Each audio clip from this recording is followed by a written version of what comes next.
তো সেক্ষেত্রে যেটা তো রিডিং যে করবে, রিডিংটা কি, মানে যে বিষয়ে আপনি রিড করতে চাচ্ছেন, তো অবশ্যই আপনি আপনি তো পৃথিবীতে এত বুকস আছে, এত মানে thousands of paper everyday published হয়। তো সেগুলো তো আসলে সবগুলো তো পড়া সম্ভব না আমার পক্ষে, তাই না? যে প্রতিদিন হাজার হাজার মানুষজন গবেষণা করছে, হাজার হাজার পেপার বের হচ্ছে। তো সেটা তো আমার আসলে পক্ষে সবগুলো পড়া সম্ভব না। তো আপনি যে ডোমেইনে কাজ করতে চান, আপনি যেটা নিয়ে চিন্তা করতে চান, তো এই জিনিসটা আগে আপনাকে, মানে আপনার আপনার যে বাউন্ডারিটা, এটা আপনাকে আগে ডিফাইন করতে হবে যে আপনি কে, আপনি কি করতে চান, আপনি কি পড়তে চান। তো তো সেক্ষেত্রে আমি এই জন্য বলবো যে মানে আপনাকে এটা ডিফাইন করার পরে আপনি ওই বিষয়ে তখন ধরেন যে আপনার, আমি যদি এখন ধরি যে যারা এখানে আপনারা এগ্রিকালচার সায়েন্সে আছেন অথবা কম্পিউটার সায়েন্সে আছেন, আপনারা যে অথবা আদার্স ডিসিপ্লিনে আছেন, তো আপনারা নিশ্চয়ই আপনাদের ডোমেইনের নিশ্চয়ই আপনাদেরকে কিছু স্পেসিফিক জার্নাল সিলেক্ট করতে হবে। তো সেই জার্নাল গুলো আপনারা প্রতি সপ্তাহে পড়বেন, এবং আপনি যে বিষয় নিয়ে কাজ করতে চাচ্ছেন সেটার আপনাকে হয়তো বা কারেন্ট যে মানে নলেজটা, যে পারসুয়েশনটা হচ্ছে, তো এই জিনিসটা আপনাকে জানতে হবে। এবং জানার ফলে যে আপনি যেহেতু গবেষণা করতে চাচ্ছেন, তো সেটা আপনাকে অবশ্যই আপনাদের ধরেন যে রিসার্চ গ্যাপ গুলো আইডেন্টিফাই করতে হবে, যে আসলে বর্তমানে কি ধরনের গবেষণা হচ্ছে এবং এখান থেকে আপনি কি ধরনের গবেষণা আপনি আইডেন্টিফাই করতে চান। তারপরে আপনি ধরেন যে রিসার্চটা করতে পারবেন আসলে। তো এখানে আমি আরো কিছু জিনিস অ্যাড করতে চাই, যে আমার এক্সপিরিয়েন্স থেকে যেটা বলি, মানে আমি যেটা ভাবি, আমি যেটা বিশ্বাস করি, যে আমাদের এশিয়ান কান্ট্রি গুলোতে, মানে এশিয়া, নর্থ আমেরিকা থেকে এবং ইউরোপ থেকে 50 বছর পিছিয়ে আছি আমরা। মানে এটা আমার অভিজ্ঞতা, যেহেতু আমি এশিয়াতেও গবেষণা করেছি, সাউথ কোরিয়াতে, এবং আমি এখন আমেরিকাতে আছি। এবং আহ, গবেষণা যে কালচারটা এশিয়াতে এবং ইউরোপে আমরা করি আসলে অ্যাপ্লাইড রিসার্চ করি, যে আমরা অ্যাপ্লাইড ফিল্ডে কাজ করি। বাট আমেরিকাতে দুটোই হয়।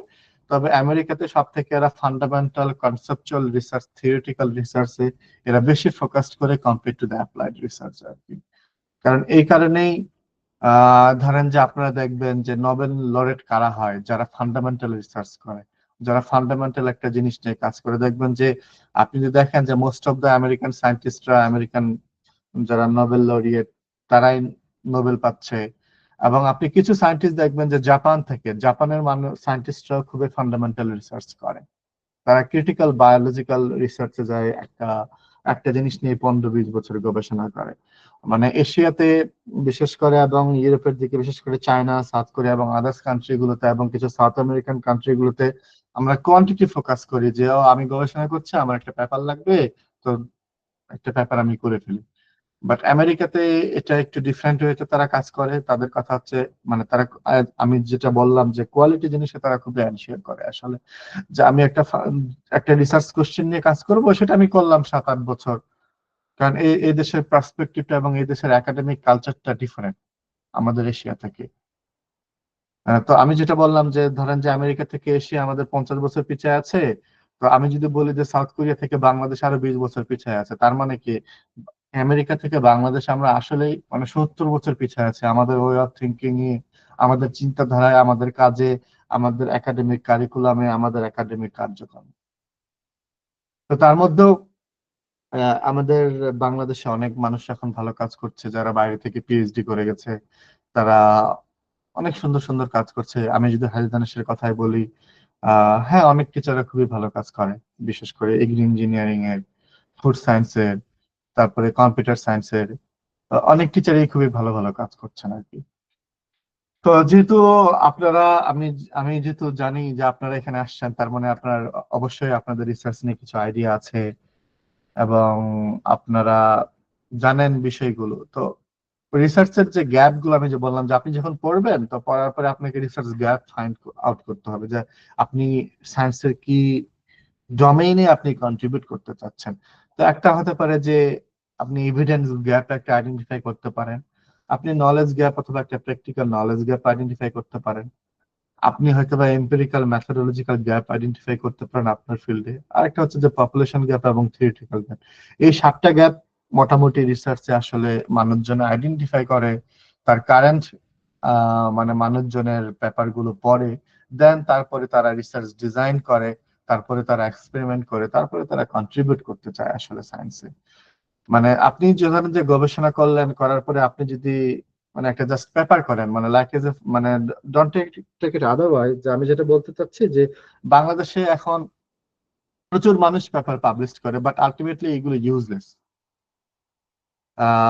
ইন এ সেন্স যে বাংলাদেশের মানুষজন আমরা আসলে এখনো পর্যন্ত মানে আপনারা হয়তো যারা আছেন বুঝবেন যে কিছু প্রিডেটরি জার্নাল আছে অথবা কিছু ভালো জার্নাল আছে, আমি ওই দিকে হয়তো ওভাবে যাব না, যেহেতু আমার ওই রিসার্চ এথিক্স টপিকস না, আমি এখানে হয়তো কিছুটা আপনাদের টাচ দেবো আর কি। যেমন আমাদের, আমি যদি হাজি দানেশের কথাই বলি, যে আমাদের ইউনিভার্সিটিতে ধরেন যে যারা প্রফেসর হয়, তা প্রফেসর হওয়ার জন্য কি লাগে, তাদের নাকি নির্দিষ্ট সংখ্যক কিছু পেপার লাগে। তো কিছু কিছু প্রফেসর আসলে তারা রিসার্চও করে না, কি সব মানুষ তার গবেষণা করে না, আর সবার হয়তো বেশি সুযোগটা হয় না, যে আমি তাদের প্রতি সম্মান রেখে বলছি। তো ধরেন যে কিছু কিছু মানুষ কি করে, যে প্রিডেটরি জার্নালে পেপার পাবলিশ করে, অথবা দেখবেন যে আমাদের হাজি দানেশেরও একটা নির্দিষ্ট হয়তো বা জার্নাল আছে, হাজি দানেশ রিসার্চ সোসাইটি জার্নাল।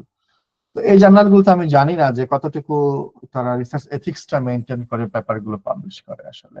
এবং বাংলাদেশে দেখবেন যে অনেক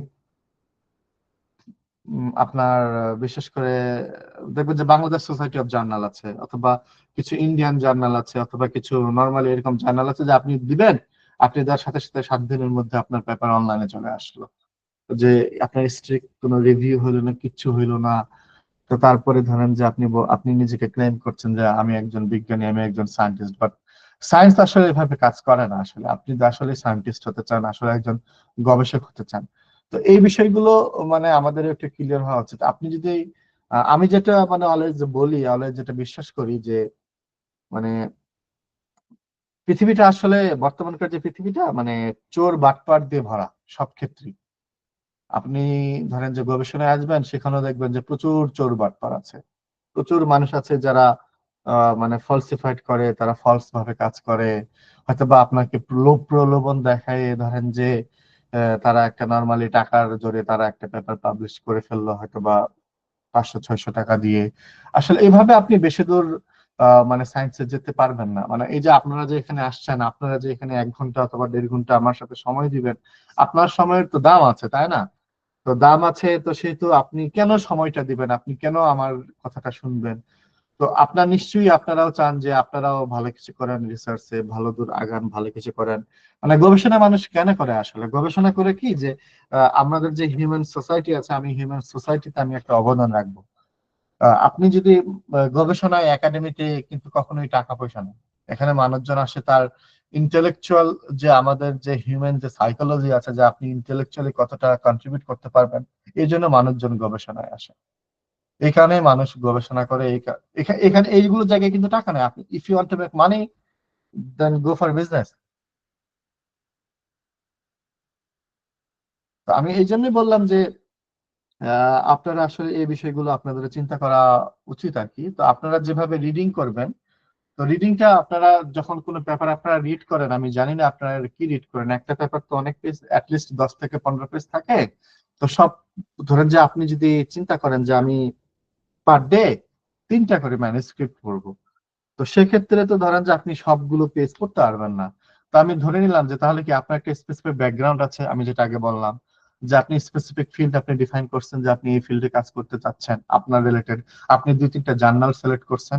তো ওই জার্নাল গুলোর যে প্রতিদিন যে ম্যানুস্ক্রিপ্ট গুলো পাবলিশ হয়, সেগুলোকে আপনি আপনার রিলেটেড অনুযায়ী আপনি ফলো করবেন।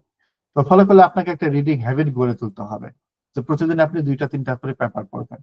তো এই রিডিং হ্যাবিট আপনি যদি পড়বেন, তো সেহেতু আমি যেটা বলেছি যে আপনি যদি ধরেন 3টা জার্নাল সিলেক্ট করেন আপনার ফিল্ডে, তো প্রতিদিন যদি আপনি ধরেন যে 3টে পেপার পড়তে চান, তাহলে আপনার 3 × 36 পেজ পড়তে হবে অ্যাটলিস্ট। তো 36 পেজ ইজ হিউজ অ্যামাউন্ট আসলে। কারণ যেহেতু ধরেন যে আপনি পেপার গুলো ইংলিশে পড়বেন, আপনার অনেক টার্মিনোলজি বুঝতে হবে, জানতে হবে। তো সেক্ষেত্রে রিডিং যে স্ট্র্যাটেজি আছে সাইন্টিফিক ম্যানুস্ক্রিপ্টের, তো মানুষজন প্রথমে টাইটেলটা দেখে। আমি যেটা আগে বলেছি যে আপনার ফিল্ড আপনি ডিফাইন করে ফেলছেন, আপনি কি ফিল্ডে কাজ করবেন, তো আপনি টাইটেলটা দেখেই বুঝতে পারবেন যে এই কাজটা আসলে আপনার ইন্টারেস্টের সাথে যায় কিনা। তো তারপরে আপনার ফার্স্ট কাজ থাকবে কি, অ্যাবস্ট্রাক্টটা আপনি প্রথম পড়বেন। আপনার যদি মনে হয় যে টাইটেল এবং অ্যাবস্ট্রাক্টটা কেচি, আপনার জন্য হেল্পফুল, আপনি যেহেতু নিজে সেলফ অ্যাসেস করেছেন আপনার ইচ্ছা অনুযায়ী, তো তাহলে আপনি ফুল পেপারটা পড়বেন। আপনার ফুল পেপারটা পড়ার দরকার নাই, আপনি আগে থেকেই আপনি এই বিষয়টা আপনি বাদ করে দিতে পারেন। তাহলে আপনি টাইটেল এবং অ্যাবস্ট্রাক্ট দেখে আপনি একটা পেপার সিলেক্ট করবেন যে আপনি এই পেপারটা পড়বেন কিনা আপনার সেলফ ইভ্যালুয়েশনের মাধ্যমে। দেন তারপরে আপনি রেজাল্টে যাবেন, এবং রেজাল্ট তো একটা ম্যানুস্ক্রিপ্ট তো অনেক কিছু পার্ট থাকে, হয়তো সব রেজাল্ট গুলো আপনার আইডিয়ার সাথে, আপনার চিন্তাধারার সাথে, আপনার রিসার্চ স্টাইলের সাথে, আপনার হাইপোথিসিসের সাথে যায় না। তো যেগুলো রেলেভেন্ট আপনি সেই রেজাল্ট গুলো এবং সেই টেবিল এবং ফিগার গুলো দেখে আপনি একটা, ধরেন যে আপনি টেবিল ফিগার দেখে বুঝতে পারবেন যে এই জিনিসটা আপনার আসলে মানে কাজ করে কিনা আপনার হাইপোথিসিসের সাথে। দেন যদি মনে হয় তারপরে আপনি ডিসকাশনটা পড়তে পারেন, দেন লাস্ট আপনি ইন্ট্রোডাকশন এবং ম্যাটেরিয়ালস এন্ড মেথডটা পড়বেন আর কি। যেটা আমি করি এজ এ সায়েন্টিস্ট হিসেবে, যে আমি মানে টাইটেলটা এবং অ্যাবস্ট্রাক্টটা দেখে আমি ডিফাইন করে ফেলি যে এই পেপারটা আমার কাজে লাগবে না লাগবে না। যদি মনে হয় যে লাগবে, দেন আমি রেজাল্টের জাস্ট ফিগার এবং টেবিল গুলো দেখি, দেখার পরে আমি বুঝি যে ও, কারণ আমি যেহেতু এতদিন ধরে সায়েন্সের সাথে আছি, তা আমার ক্ষেত্রে একটা পেপার পড়তে সর্বোচ্চ 1 থেকে 2 মিনিট লাগে। আমাকে যদি স্কিমিং করতে বলা হয়, তো আমি 30 সেকেন্ডে একটা পেপার এখন স্কিম করে দিতে পারি, যে এই কাজটা আমার কাজের সাথে আমার কাজের জন্য কতটা হেল্পফুল হতে পারে না হতে পারে না। তো এই জন্য বললাম যে আমার কিন্তু 2016 সাল থেকে শুরু করে 2025 সাল, এই যে লং আপনার 8 ইয়ার্স, আপনার 7 ইয়ার্স এর মতো, এটা আমার একটা হ্যাবিট, একটা আমার গড়ে উঠছে। তো সেক্ষেত্রে আমি এখন ইজিলি বিষয়টা করতে পারি। তো আপনারা যারা আছেন, তো এই যে বললাম যে প্রতিদিন এটা একটা হ্যাবিট আপনাকে গড়ে তুলতে হবে, তাহলে আপনি এই বিষয়টা খুব ইজিলি আপনি ডেভেলপ করতে পারবেন আর কি আপনার মধ্যে। যেহেতু আমি আগে বলেছি যে থাউজেন্ডস অফ পেপার পাবলিশড হচ্ছে ওয়ার্ল্ড ওয়াইড এভরিডে, আপনি কোনটা পড়বেন সেটা আপনাকে ডিসাইড করতে হবে। তো আমি ধরে নিলাম যে আপনি পড়লেন, পড়ার পরে আপনি আপনার একটা রিসার্চ ডিজাইন আপনি করলেন, আপনি একটা আপনার ব্রেনে হাইপোথিসিস দাঁড় করাইলেন। তো দাঁড় করানোর পরে আপনি এক্সপেরিমেন্ট করে ফেললেন। তো এক্সপেরিমেন্ট করার ফলে সব কাজ যে করি, সব কাজ করার পরে সব কাজ কিন্তু পাবলিশেবল হয় না, সব কাজ পাবলিশও করা যায় না। যেমন আমি আমার একটা উদাহরণ দিতে পারি, যে আমি 2024 সালের আহ এপ্রিল থেকে শুরু করে নভেম্বর পর্যন্ত আমি একটা কাজ করতেছিলাম। কাজটা হচ্ছে এরকম কাজ ছিল সেটা, যে ওয়ার্ল্ড ওয়াইড একটা ওপেন ডেটা সেট ছিল। আহ পৃথিবীতে মানে ওয়ার্ল্ড ওয়াইড যে ইনল্যান্ড ওয়াটার বডি আছে, লাইক যে লেক গুলো আছে, ছোট ছোট পন্ড আছে, তো এই ধরনের ওয়ার্ল্ড ওয়াইড ডাটা নিয়ে আমি একটা কাজ করতেছিলাম। ওটা ডাটার সেট রেঞ্জ ছিল আপনার নিয়ার অ্যাবাউট, র সংখ্যায় ছিল আপনার মোর দেন 10 লাখ। তো আমি তখন ডিফাইন করার চেষ্টা করতেছিলাম যে আমার রিসার্চ কোশ্চেনটা ছিল যে এই ওয়ার্ল্ড ওয়াইড যে মানে লেক গুলো আছে, এই ডাটাগুলো দিয়ে আমি ওই ওয়াটার বডি গুলোর প্রোডাক্টিভিটি সিস্টেম আমি ডিফাইন করতে চাচ্ছিলাম, যে এটা আসলে কতটুকু আপনার স্পেস এবং টাইম অনুযায়ী ভ্যারি করে। তো আমি কাজটা করলাম, করার পরে আমার যে কোলাবোরেটর গুলো ছিল বিভিন্ন, লাইক যে ইউএস এর environmental science of geographical science agency থেকে, তারপর ইলিনয়েস স্টেট ইউনিভার্সিটির এক প্রফেসর, তারপরে আমার কারেন্ট প্রফেসর ছিল। তো আমি এই কাজটা করার পরে তাদেরকে আমি যখন হাইপোথিসিস গুলো দাঁড় করালাম, তো আমার ডাটাটা খুবই মানে যে আমি যেহেতু এখন ওপেন ডাটা নিয়ে কাজ করি, মানে বিগ ডাটা সেট নিয়ে, তো এই ডাটাগুলো খুব মেসি হয় আসলে। মানে ডাটাগুলো ওয়েল অর্গানাইজড হয় না, অনেক অনেক মিসিং থাকে। মানে ধরেন যে একটা প্যারামিটার যদি আপনি পাচ্ছেন, আর একটা প্যারামিটার প্রচন্ড মিসিং, যেটা আসলে ডাটাগুলো নিয়ে মানে একটা কনক্লুসিভ স্টেটমেন্টে দাঁড় করানো খুব কঠিন হয়ে যায়। তো আমাদের ফার্স্ট কোশ্চেন ছিল যে এই প্রোডাক্টিভিটি কিভাবে আপনার ভ্যারি করে। তো ভ্যারি করার পরে আমি দাঁড় করাইলাম, দাঁড় করানোর পরে একটা 2-3 মাস পরে একটা আউটপুট নিয়ে আসলাম। নিয়ে আসার পরে আমি যখন আমার কোলাবোরেটরের সাথে কথা বলতে যাই, তো তখন আমাকে তারা কোশ্চেন করতেছে, আমার কোলাবোরেটররা, যে মামুন তুমি যে কাজটা করছো, হ্যাঁ বুঝলাম যে প্রোডাক্টিভিটি ভেরি করতেছে, এটা করবে স্বাভাবিক, সব জায়গার তো আহ তোমার ওয়াটার বডির ওয়াটার কোয়ালিটি কন্ডিশন তো এক হবে না। যেমন আমি যদি ধানমন্ডি লেকে যাই ঢাকায়, ওই ওয়াটার বডির আমি দেখলে বুঝবো খুবই গন্ধ দুর্গন্ধ, অথচ আমি যদি চিটাগাং এ যাই অথবা সিলেটে যাই, তো সেক্ষেত্রে আমি দেখবো যে হয়তো বা কিছু ওয়াটার বডি খুবই ক্লিয়ার আছে। আহ, আপনাদের কারো মনে হয় সাউন্ড অফ আছে, জিন্নাতুন নেশা আপনি একটু অফ করলে ভালো হয়। আপনার অডিও অন আছে মনে হয়। তো সেক্ষেত্রে যেহেতু স্পেস অনুযায়ী ভেরি করে, এবং দেখবেন যে সিজন অনুযায়ী water body water quality vary করে আপনি। তো সেক্ষেত্রে তারা আমাকে বললো যে মামুন এটা তো আমরা সবাই জানি, তো আলটিমেটলি তুমি কি কন্ট্রিবিউট করতে চাচ্ছ সায়েন্সে, তোমার সায়েন্টিফিক কোশ্চেনটা আসলে অ্যাকচুয়াল জিনিসটা কি। তখন আমি ওদের কোশ্চেনের গুলো আসলে আনসার দিতে পারি নাই। আমি 6 মাস ধরে কাজটা, ওরা যেটা চাচ্ছে সেটা ডাটা ম্যাচ করছে না, তারা চাচ্ছে ফ্যানোলজিক্যাল কিছু টাইপ, বাট ডাটা ওটা ওই রিসার্চ কোশ্চেন গুলো আপনার আনসার করতে পারছে না, এবং আমিও যেটা করছি তারাও সেটাতে হ্যাপি না। তো আলটিমেটলি আমার 6 মাসের কাজ, আমি কাজ করেছি 6 মাস, বাট ওটা আমি আর পাবলিশেবল করতে পারি না। কারণ যেহেতু আমাদের কাছে মনে হয়েছে যে এই জিনিসটা আসলে মানে সায়েন্সে কোনো কন্ট্রিবিউট করছে না, অথবা সায়েন্সে আলটিমেটলি এটা রিপিটেটিভ মানে সায়েন্টিফিক আস্কিং হয়ে যাচ্ছে, এবং এই জিনিসটা অতটা ভালো হচ্ছে না, তখন ওই কাজটা মানে ওইভাবেই মানে আমি জেনেছি, বাট ওই কাজটা আমার আনপাবলিশেবল হিসেবে রয়ে গেছে, এবং ওই কাজটা আর কোনোদিন পাবলিশ হবে না। তো আপনি যে সব কাজ করলেন, আপনি সব রিসার্চ ডিজাইন এক্সপেরিমেন্ট করলেন, করার পরে যে আপনার পাবলিশ হবে ব্যাপারটা এরকম না। কোরিয়াতে যেমন আমি একটা কাজ করেছিলাম 1 বছর ধরে স্যাটেলাইট রিমোট সেন্সিং নিয়ে, তো করার পরে আমার ওই কাজটাও আমি দেখেছি যে আলটিমেটলি কাজটা আমার ফ্রুটফুল রেজাল্ট হয়নি, তো সে কারণে ওই কাজটা আমি আপনার পাবলিশ করি নাই। তো একজন সায়েন্টিস্ট, একজন রিসার্চার যখন কাজ করে, তো সব কাজে তার যে পাবলিশেবল হয় ব্যাপারটা এরকম না।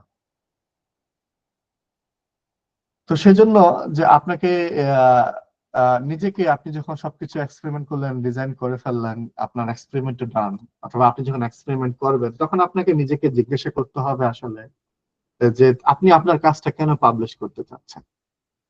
আপনি কি জাস্ট শুধু পাবলিশই করতে চাচ্ছেন যে ও আমার একটা পেপার হবে, আমার একটা নাম হবে, আমি একটা বাসারহাটের জার্নালে পাবলিশ করলাম, নাকি আমি একটা টপ সায়েন্টিফিক জার্নালে পাবলিশ করলাম?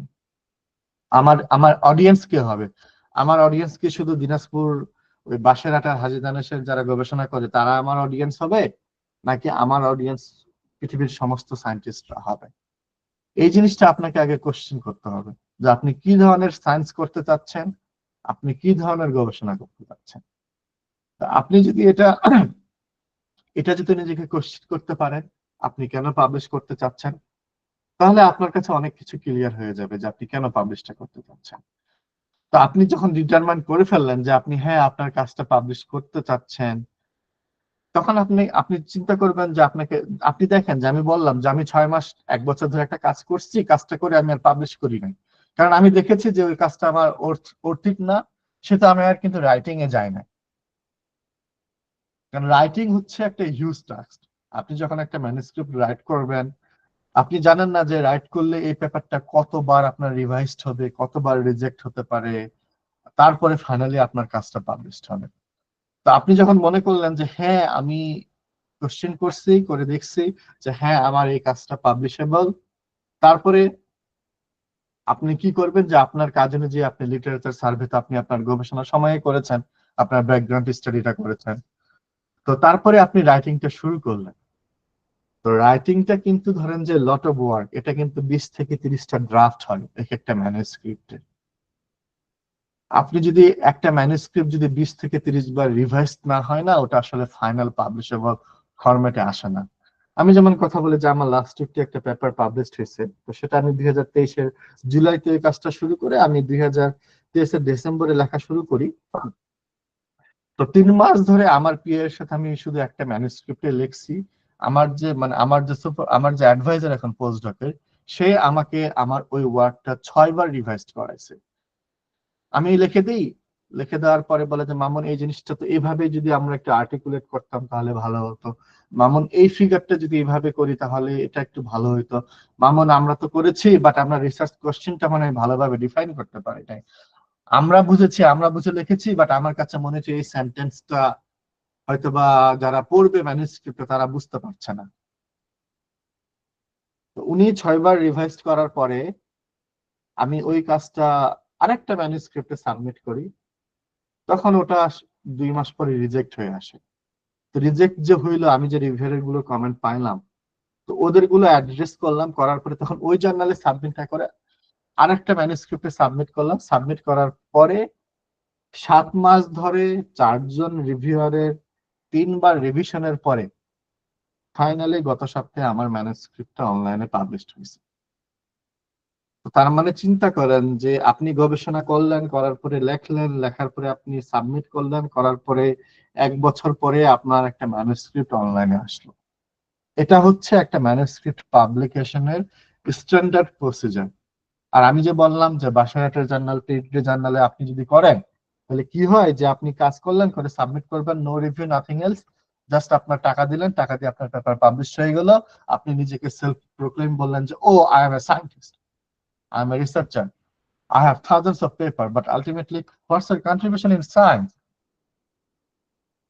এই কাজগুলো হয়তোবা আপনাকে শর্ট টার্ম আত্মতৃপ্তি দিবে, হয়তোবা শর্ট টার্ম আপনি হাজী দানেশের মতো বাসাতে আপনি বলবেন ও অমুক ভাইয়ের 5টা জার্নাল আছে, অমুক ভাইয়ের 5টা ম্যানুস্ক্রিপ্ট আছে।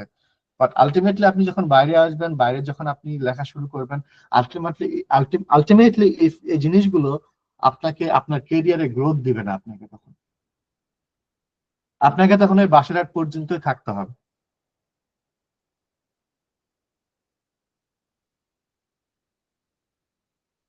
আপনি আপনার আপনার তখন মানে আর কোনো গ্রোথ হইলো না। কারণ আমি আমি আমার ধরেন যে অনেক সিনিয়র মানুষকে দেখেছি, অনেক জুনিয়রকে দেখেছি, অনেক ফ্রেন্ডদেরকে দেখেছি যে যারা বাংলাদেশে বসে হয়তো বা বলে যে আরে আমার তো 60টা পেপার আছে, আমার তো 70টা পেপার আছে, আমার তো 5,000 সাইটেশন, আমার তো 2,000 সাইটেশন, বাট আলটিমেটলি ফার্স্ট এর কন্ট্রিবিউশন ইন সায়েন্স। যারা নোবেল লরিয়েট হয় সবার কিন্তু সাইটেশন 10,000 20,000 হয় না। আপনারা যদি নোবেল লরিয়েটদের কথা চিন্তা করেন, যারা অ্যাকচুয়ালি কন্ট্রিবিউট করে সায়েন্সে, তো ওই কারণে যে আপনারা নিজেদেরকে প্রশ্ন করবেন যে আপনারা কি হতে চান। আপনারা কি আসলে হিউম্যানিটিতে কন্ট্রিবিউট করতে চান, না জাস্ট শুধু নিজের নাম ডাক? বাংলাদেশে যেটা হয়, যেমন বাংলাদেশে যেমন যেটা হয় কি যে ধরেন যে আপনি একটা কাজ করছেন, ওইটার কোনো সায়েন্টিফিক ম্যানুস্ক্রিপ্ট পাবলিশ হলো না, বাট হাজী দানেশের আমার সাংবাদিক সমিতি আছে, যে প্রথম আলো অথবা কালের কণ্ঠ, যে দেখি যে আরে অমুকজন কাজ করছে, কাজ করে আমার মানে দৈনিক জার্নালে আসছে যে হাবিব কবির অমুক সায়েন্টিস্ট, অথবা যেমন আমার স্পষ্ট মনে আছে যে শাহজালাল ইউনিভার্সিটির এক প্রফেসর তারা ক্লেম করছিল যে তারা ক্যান্সার ডিটেকশনের একটা কিট আবিষ্কার করছে। কিট আবিষ্কার করে তারা সায়েন্টিফিক কোনো রিভিউ করে নাই, তারা হয়তোবা প্রথম আলোকে ডেকে একটা অনলাইন মিটিং করছে, করার পরে তারা বলছে আমরা একটা শাবিপ্রবির একদল গ্রুপ তারা ক্যান্সার ডিটেকশন কিট আবিষ্কার করছে। ওই যে তারা মানে ওইটা ক্লেম করলো, ওই প্রথম আলো পর্যন্ত থাকলো, বাংলাদেশের নিউজ পর্যন্ত থাকলো, বাট আলটিমেটলি ইন্টারন্যাশনাল কমিউনিটিতে দে আর নট অ্যাকসেপ্টেবল। তারা শুধু নাম ডাকের জন্য, ওই 1 মিনিটের জন্য অথবা একদিনের জন্য তারা শুধু জাস্ট আপনার হয়ে থেকে গেল, তারা আলটিমেটলি তাদের আর কোনো কন্ট্রিবিউশন হলো না। আপনি যদি হাজী দানেশে অনেক ধরেন যে অনেক কাজ হয় যে হ্যাঁ বলে যে অমুক কাজ করছি, বাট আলটিমেটলি এটার সাইন্টিফিক কন্ট্রিবিউশনটা কি? যে আমি চাচ্ছি যে আপনারা লিগাল ওয়েতে যাতে ওয়ার্ল্ডের সাথে কম্পিট করে, মানে পৃথিবী কিভাবে চলে, পৃথিবীর একাডেমি কিভাবে চলে, বাংলাদেশের আপনারা যদি চিন্তা করেন যে বাংলাদেশের ইউনিভার্সিটি কিভাবে চলে, তাহলে আপনারা মানে ক্যারিয়ারে কোনো গ্রোথ হবে না। আমি যেমন প্রায় বলি, মানে মজা করে বলি আমার আমার আমার মানে শিক্ষকদের, হাজী দানেশে যারা আছে ফিশারিজ ফ্যাকাল্টিতে, আমি বলি যে ফিশারিজ ফ্যাকাল্টি তুলে দেওয়া উচিত। মানে আমি এটা মজা করে বলি অনেক শিক্ষককে, কেন বলি, মানে একটা ফ্যাকাল্টিতে ধরেন যে আছে এনারা, মানে না এখানে কোনো ল্যাব টিলিয়ার ডেভেলপ হয়েছে। মানে হাজী দানেশ তো এখন অনেক একটা ভালো ইউনিভার্সিটি, অনেক বছর ধরে অলরেডি 24-25 বছর হয়ে গেছে না, ইফ আই এম, মানে আমি যদি রং না, ইউনিভার্সিটির প্রতিষ্ঠা 26 বছর চলতেছে মনে হয় এখন, 2001 সালে মনে হয় প্রতিষ্ঠিত হয়েছে। তো এখনো পর্যন্ত আমাদের আহ আপনার ধরেন যে মানে কন্ট্রিবিউশনটা কি, শুধু মানে স্টুডেন্ট গুলো ঢুকতেছে আন্ডার গ্রেডে, ঢুকার পরে সার্টিফিকেট দিচ্ছি। আবার আবার আমরা আমি যেটা আমার শিক্ষকদেরকে প্রায় বলি, যাদের সাথে আমার কন্ট্যাক্ট আছে, যে আমরা 4 বছরে কেন বের হতে পারি না? আমাদের কেন সেশন জম থাকতে হবে একটা স্টুডেন্টের? মানে কেন আমার 4 বছরের কোর্স আমাকে কেন 7 বছর লাগবে? যেমন আমি অনেককে জানি যে ডিপার্টমেন্ট অফ আর্কিটেকচারে মনে হয় 5 বছরের কোর্স, মানে তারা 8 বছরে বের হচ্ছে। এই যে একটা মানুষের, একটা ছেলে 3টা বছর যে সময়টা নষ্ট হয়, মানে এটা সারা জীবনও সে পুষাইতে পারবে না তার জীবন। আমি যেমন 4 বছরের কোর্স 5 বছর 1 মাসে বের হয়েছি, আমার এই 1 বছর 1 মাস কিন্তু আমার শিক্ষকরা চাইলেও সেটা আমাকে ব্যাক দিতে পারবে না। এবং আমার এটা এটা এটা শুধু শিক্ষকদের দোষ না, আমাদেরও দোষ আছে। মানে ইউনিভার্সিটিতে কেন ছাত্র রাজনীতি থাকবে? আমি পৃথিবীর কোথাও, আমার কলিগরা আছে সাউথ আমেরিকা, আদার্স, আমরা যেভাবে রাজনীতি করি, আমরা যেভাবে করি এইভাবে আসলে মানে পৃথিবীর কোথাও ইউনিভার্সিটি চলে না। আপনি ইউনিভার্সিটিতে আসছেন, আপনার কাজ হচ্ছে পড়াশোনা করা, আপনার কাজ মানে ধরেন যে মানে রাজনীতি করা না। আপনি পড়বেন, আপনি আপনি রাজনীতি করবেন বাইরে, আপনি ইউনিভার্সিটি রাজনীতির জায়গা না ভাই। ইউনিভার্সিটিতে ছাত্র রাজনীতি কেন থাকবে? ইউনিভার্সিটিতে মানে আমি দেখি নাই আর কি, আমি দেখি নাই এটা।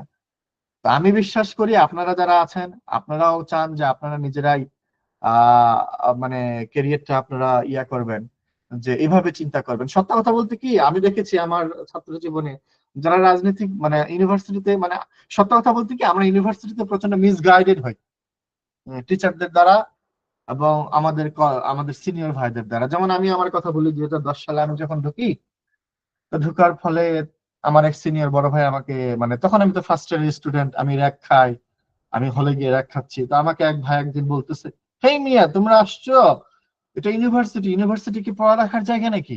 ইউনিভার্সিটি হচ্ছে মজা মাস্তির জায়গা। ইউনিভার্সিটিতে তোরা আসবি, মজা মাস্তি করবি, ঘুরে বেড়াবি, রাতে বসে গাঁজা খাবি, মদ খাবি, ফেন্সিডিল খাবি, যা হলে ক্লাস করলে করবি, না হলে করবি না। তো তারপর থেকে আমার মনে হয়েছে যে these are not my good partner, these are not my good fellows. আমি কিন্তু তারপর থেকে ওই বড় ভাইদের সাথে আর মিশি নাই।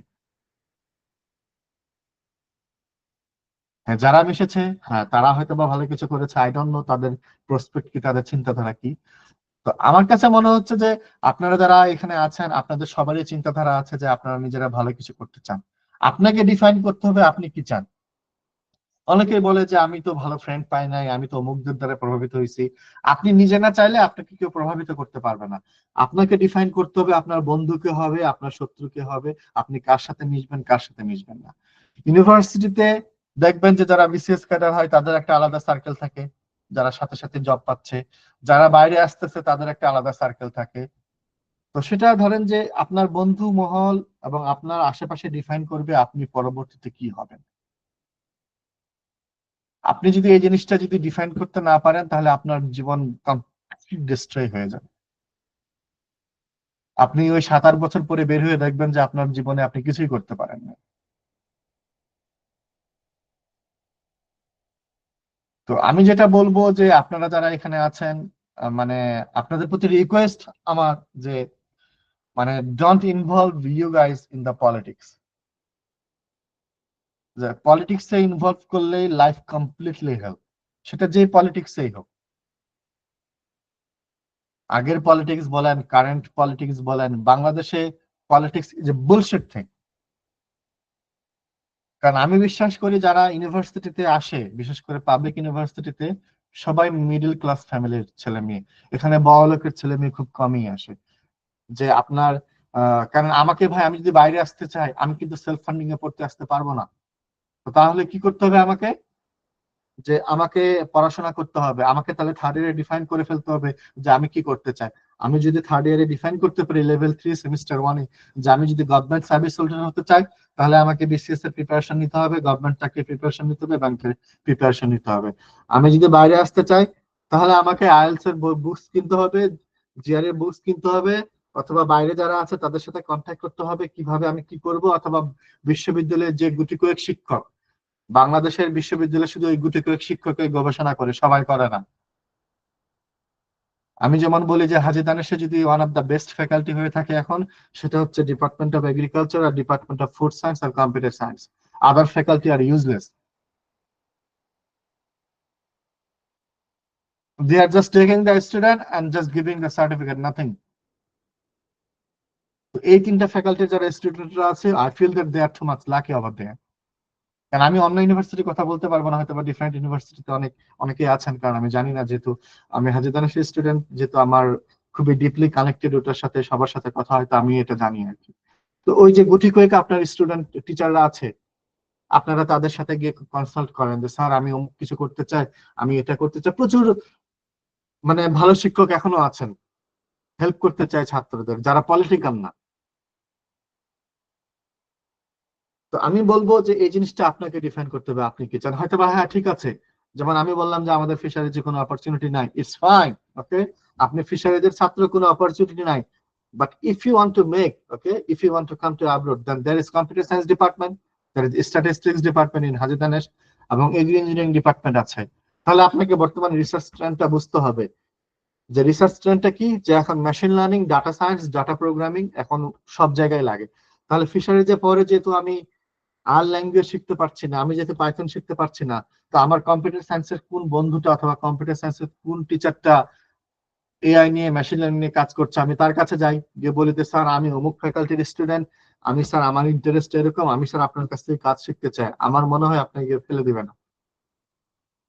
আপনি ধরেন যে ফিশারিজে পড়েন, ধরেন যে আমরা তো ফিজিক্যাল, কেমিক্যাল, বায়োলজিক্যাল, নিম্নোলজি পড়ি, তো ওয়াটার রিসোর্স ম্যানেজমেন্ট যেটা, তো ওয়াটার রিসোর্স ম্যানেজমেন্টের সাবজেক্ট কারা পড়ে, আপনি যদি দেখেন যে এগ্রিকালচার ইঞ্জিনিয়ার যারা তারা পড়ে, তো আপনি তাদের ওই ফ্যাকাল্টিতে যান, গিয়ে দেখেন যে কোন স্যার জিআইএস টুল নিয়ে কাজ করে, আর্কজিএস, কিউজিএস নিয়ে কাজ করে, যে ওই স্যার দেখেছে স্যার আমি তো ফিশারিজের ছাত্র, আমি স্যার এই জিনিসটা এইভাবে কাজ করতে চাই, আপনি যদি আমাকে একটু শিখাইতেন।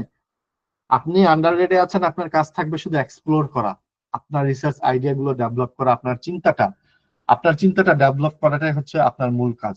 ওই যে বললাম যে আপনি যদি ডিফাইন করে ফেলেন যে আপনি শুধু সারাদিন রাত যদি ক্লাসে গেলেন, যাওয়ার পরে এসে জাস্ট ঘোরাফেরা করলেন, আপনার কোনো ভালো বন্ধু থাকলো না তার সাথে আপনি ইন্টেলেকচুয়ালি কথা বলতে পারবেন, তাহলে আপনি কিছু শিখতে পারবেন না। 4 বছর আন্ডার গ্রেডের হিউজ সময়। আপনি যদি আপনার মানে ওটাই তো, যে ভালো বন্ধু ভালো, অনেক ভালো কিছু করে দিতে পারে, ভালো ফ্রেন্ড সার্কেল, ভালো শিক্ষক সার্কেল। তো এই জিনিসটা যদি আপনি যদি চিন্তা করেন, এভাবে যদি বিষয়টা নিয়ে আসেন, তাহলে আপনি অনেক ভালো কিছু করতে পারবেন। এটা আপনাকে লেভেল 3 সেমিস্টার 1-এ ডিটারমাইন করতে হবে। আপনি যদি বলেন যে আমি অনেক দেখছি যে আমরা যখন আন্ডারগ্রেডে ছিলাম, তো অনেক ভালো বলতো দৌড় নিয়ে কি করবা পড়াশোনা করে, অনেকে অপমান করতো, আরে মানে তুমি এটা করো এটা করো, দেখা গেছে বহুত কে কি কত কিছু করছে, এটা বলবেই। মানুষের স্বভাবে এরকম, তোমাকে ক্রিটিসাইজ করবে। It's normal, it's normal human behaviour. But তুমি জানো তুমি কোথায় যাচ্ছ, এই জিনিসটা তোমাকে ডিফাইন করতে হবে।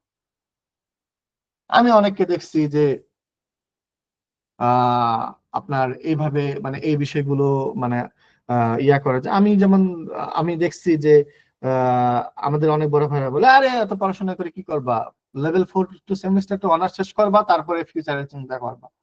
অনার্স শেষ করে আপনি যদি ফিউচারের চিন্তা করেন, আপনার জীবনে আর কিচ্ছু হবে না। এটা হচ্ছে মানে বিটার ট্রু কথা। আপনি লেভেল 4 সেমিস্টার 2 ফাইনাল পরীক্ষা দিয়ে আন্ডারগ্রেড শেষ করে আপনি যদি চিন্তা করেন আপনি কি হবেন, then you ruin your life. আপনাদের আর কিচ্ছু হবে না, কারণ ওয়ার্ল্ড খুবই কম্পিটিটিভ। বাংলাদেশে চাকরি পাওয়া তো আরো কম্পিটিটিভ এখন। তো ওই জন্য লেভেল 3 সেমিস্টার 2 তে ডিটারমাইন করে ফেলবেন যে আপনারা কি হতে চান। কারণ এই 2 বছরের হিউজ সময়। কারণ আপনি ধরেন যে জেনে ফেলবেন যে আপনি মানে কি করতে চান। আরেকটা জিনিস যেটা বলি, যে এখানে আপনারা যারা আছেন, যদি আপনারা টপ লেভেল স্টুডেন্ট, যদি আপনি ডিপার্টমেন্ট ফার্স্ট হয়ে থাকেন ডিপার্টমেন্টে, তো ভুল করেও টিচার হওয়ার স্বপ্ন দেখবেন না বাংলাদেশে। কারণ আমি মানে আমরা মানে এই জিনিসটা ফেস করছি কি, যে আমরা যখন ডিপার্টমেন্টে ফার্স্ট হই, আমার একটা স্বপ্ন থাকে আরে আমি তো অনার্স করে হাজি টিচার হয়ে যাচ্ছি, অথবা আরইতে টিচার হয়ে যাব, অথবা অমুক ইউনিভার্সিটিতে টিচার হয়ে যাব। কমপ্লিটলি মানে there is a huge politics. আপনি ফার্স্ট হলে যে আপনি শিক্ষক হবেন, এটা আপনি কেউ গ্যারান্টি দিতে পারবে না। তো আমি দেখেছি, আমার দেখা যারা ডিপার্টমেন্টের ফার্স্ট হয়, তাদের জীবনগুলো বেশি নষ্ট হয়। মানে যারা হয়তো বা পজিশনে থাকে 1 থেকে 5 অথবা 1 থেকে 10-এ, যে এরা স্বপ্নে ভাসে, আরে আমি তো ডিপার্টমেন্টের ফার্স্ট, আমার সিজিপি তো 3.93, আমি তো অমুক সেমিস্টার আউট অফ 4 পাইছি, আমি তো অনার্সটা করে বিশ্ববিদ্যালয়ের শিক্ষক হব। এই জিনিসটা অনেকেই অনেকভাবে আমরা প্রলোভিত হই, পরিবেশটা করে দেয়। তো এই আমার রিকোয়েস্ট থাকবে যে এই জিনিসটা মানে নিজেদেরকে দিয়ে প্রলোভিত করায়েন না। আপনারা আপনারা ফার্স্ট হয়েছেন, it's fine, it will help you in some way. আপনি তার সাথে সাথে যদি বাইরে আসতে চান, আপনি বাইরের জন্য আইএলটিএস এর প্রিপারেশন নেবেন, এটা করবেন, আপনি বিসিএস এর প্রিপারেশন নেন তার সাথে সাথে। কারণ একটা ইউনিভার্সিটিতে প্রত্যেকটা ব্যাচের ফার্স্ট বয় টিচার হয় না, প্রত্যেকটা ব্যাচের ফার্স্ট থেকে 10 বয় টিচার হয় না। অনেক সময়ে ধরেন যে অনেক ছেলে পেলেই টিচার হয় না। যেমন আমি যদি হাজী দানেশের ফিশারিজ ফ্যাকাল্টির কথা বলি, আমি 2015 সালে বেরিয়েছি 6 ব্যাচ হিসেবে। এটা 2025 সাল, 2015 থেকে 2025, 10 বছর ধরে হাজী দানেশের ফিশারিজ ফ্যাকাল্টিতে কোনো সার্কুলার হয়নি। প্রত্যেকটা 10 ব্যাচের তো ফার্স্ট সেকেন্ড বই তো আছেই। অনেক ফার্স্ট সেকেন্ড বই আছে, দে আর ডুইং নাথিং। তারা কিচ্ছু করতে পারছে না, দে আর কমপ্লিটলি ফ্রাস্ট্রেটেড তাদের ক্যারিয়ার নিয়ে। কারণ সে সারা জীবন স্বপ্ন দেখছে যে সে বিশ্ববিদ্যালয়ের শিক্ষক হবে, সে নিজে মাস্টার্সে ফার্স্ট হয়েছে, অনার্সে ফার্স্ট হয়েছে, but he or she is doing nothing. কারণ সে নিজে নিজে ওভাবে ক্যারিয়ার প্ল্যানটা করতে পারে নাই, কারণ এই কথাগুলো কোনো শিক্ষকই বলে না।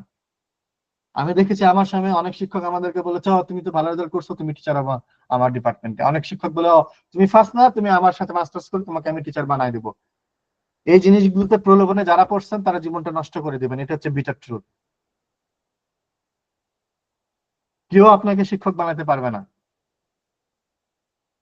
কারণ বাংলাদেশের শিক্ষক নিয়োগটা হয় কমপ্লিটলি ডিফারেন্ট হয়েছে।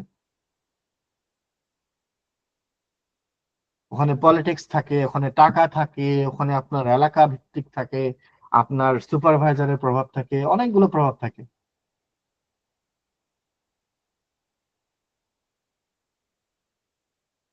তো সেক্ষেত্রে আমি বলবো যে এই বিষয়গুলো আপনারা মানে চিন্তা করবেন। তো আমি জানি কোথায় ছিলাম, যে আপনারা ডিফাইন করে ফেলছেন যে আপনার পেপার, আপনি ডিফাইন করছেন যে এটা হবে এটা হবে। তো সেহেতু আপনি নিশ্চয়ই আপনার রিসার্চ কোশ্চেন আপনি আইডেন্টিফাই করছেন যে আপনি কিভাবে আপনার স্টেট অ্যাডুকেট এভিডেন্স আপনি আইডেন্টিফাই করছেন, তারপরে আপনি রিসার্চ কোশ্চেন অনুযায়ী আপনি এক্সপেরিমেন্ট করছেন। তো আপনি যে গবেষণাটা করছেন, তা করার পরে ধরেন যে আমি আমি যেটা বললাম যে অনেকগুলো আমার কাজ হয়েছে, হওয়ার পরে আমি এখন আমার কাজটাকে একটা পেপার আকারে করব, না দুইটা পেপার করব, না তিনটা পেপার করব। তো আপনি যখন রিসার্চটা করবেন, তখনই আপনি আসলে ডিফাইন করতে পারবেন যে আপনার কাজটাকে আপনি কয়টা পেপারে করবেন। তো এই জিনিসটা আপনার পিআই অথবা আপনার যারা রিসার্চার, আপনার যারা কোলাবোরেটর, তাদের সাথে আপনাকে হেল্প করে ডিফাইন করতে হবে। তো পেপারের অনেকগুলো ফরম্যাট থাকে, যে হ্যাঁ, একটা অনেকেই রিসার্চ আর্টিকেল করে, অনেকে রিভিউ আর্টিকেল করে, অনেকেই জাস্ট শর্ট আর্টিকেল করে। তো আমি যেটা বারবার বলি, যে আপনি যখন রিসার্চটা করবেন, আপনার অডিয়েন্স কে এবং আপনি কোন জার্নাল চুজ করতে চাচ্ছেন, কোন সোসাইটি চুজ করতে চাচ্ছেন, এটা অনুযায়ী আপনাকে আপনার গবেষণাটা, আপনার পেপারটা লিখতে হয় আসলে। তো যেহেতু আপনি ধরেন যে আমি এখন এনভায়রনমেন্টাল সায়েন্সে কাজ করি, তো এনভায়রনমেন্টাল সায়েন্সে কাজ করার জন্য আমি আমার গবেষণাটা করছি। ধরেন যে আমি গবেষণাটা করছি এরকম, যে কিভাবে ধরেন যে বাংলাদেশের অথবা দিনাজপুর রিজিয়নের ধরেন যে ল্যান্ড ইউজ প্যাটার্নটা চেঞ্জ হয়েছে গত 30 বছর ধরে। আপনি ধরেন যে গুগল আর্থ ইঞ্জিনে স্যাটেলাইট ডাটা নিয়ে আপনি land use, land pattern classify করছেন। তো করার পরে আপনি একটা আউটপুট পাইছেন। তো আউটপুট পাইছেন মানে কি, তার মানে কি আপনার ব্রড স্পেক্ট্রাম হচ্ছে কি আপনার এনভায়রনমেন্টাল সায়েন্সে যাবে।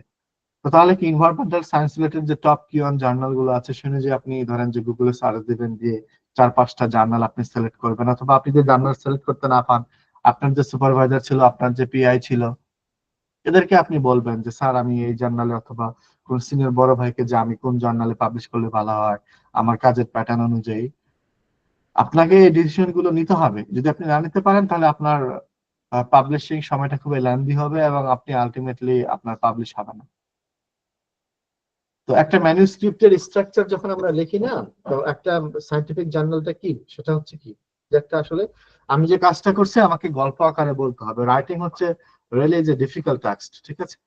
যে সবাই, এখানে আমি দেখেছি যে আমেরিকাতে যারা নেটিভ আমেরিকান, তারাও সায়েন্টিফিক রাইটিং লিখতে পারে না। আমি যেটা আগে শুরুতে বলেছি যে সায়েন্টিফিক রাইটিং হচ্ছে কমপ্লিটলি ডিফারেন্ট থিং, এটা হচ্ছে টেকনিক্যাল থিং।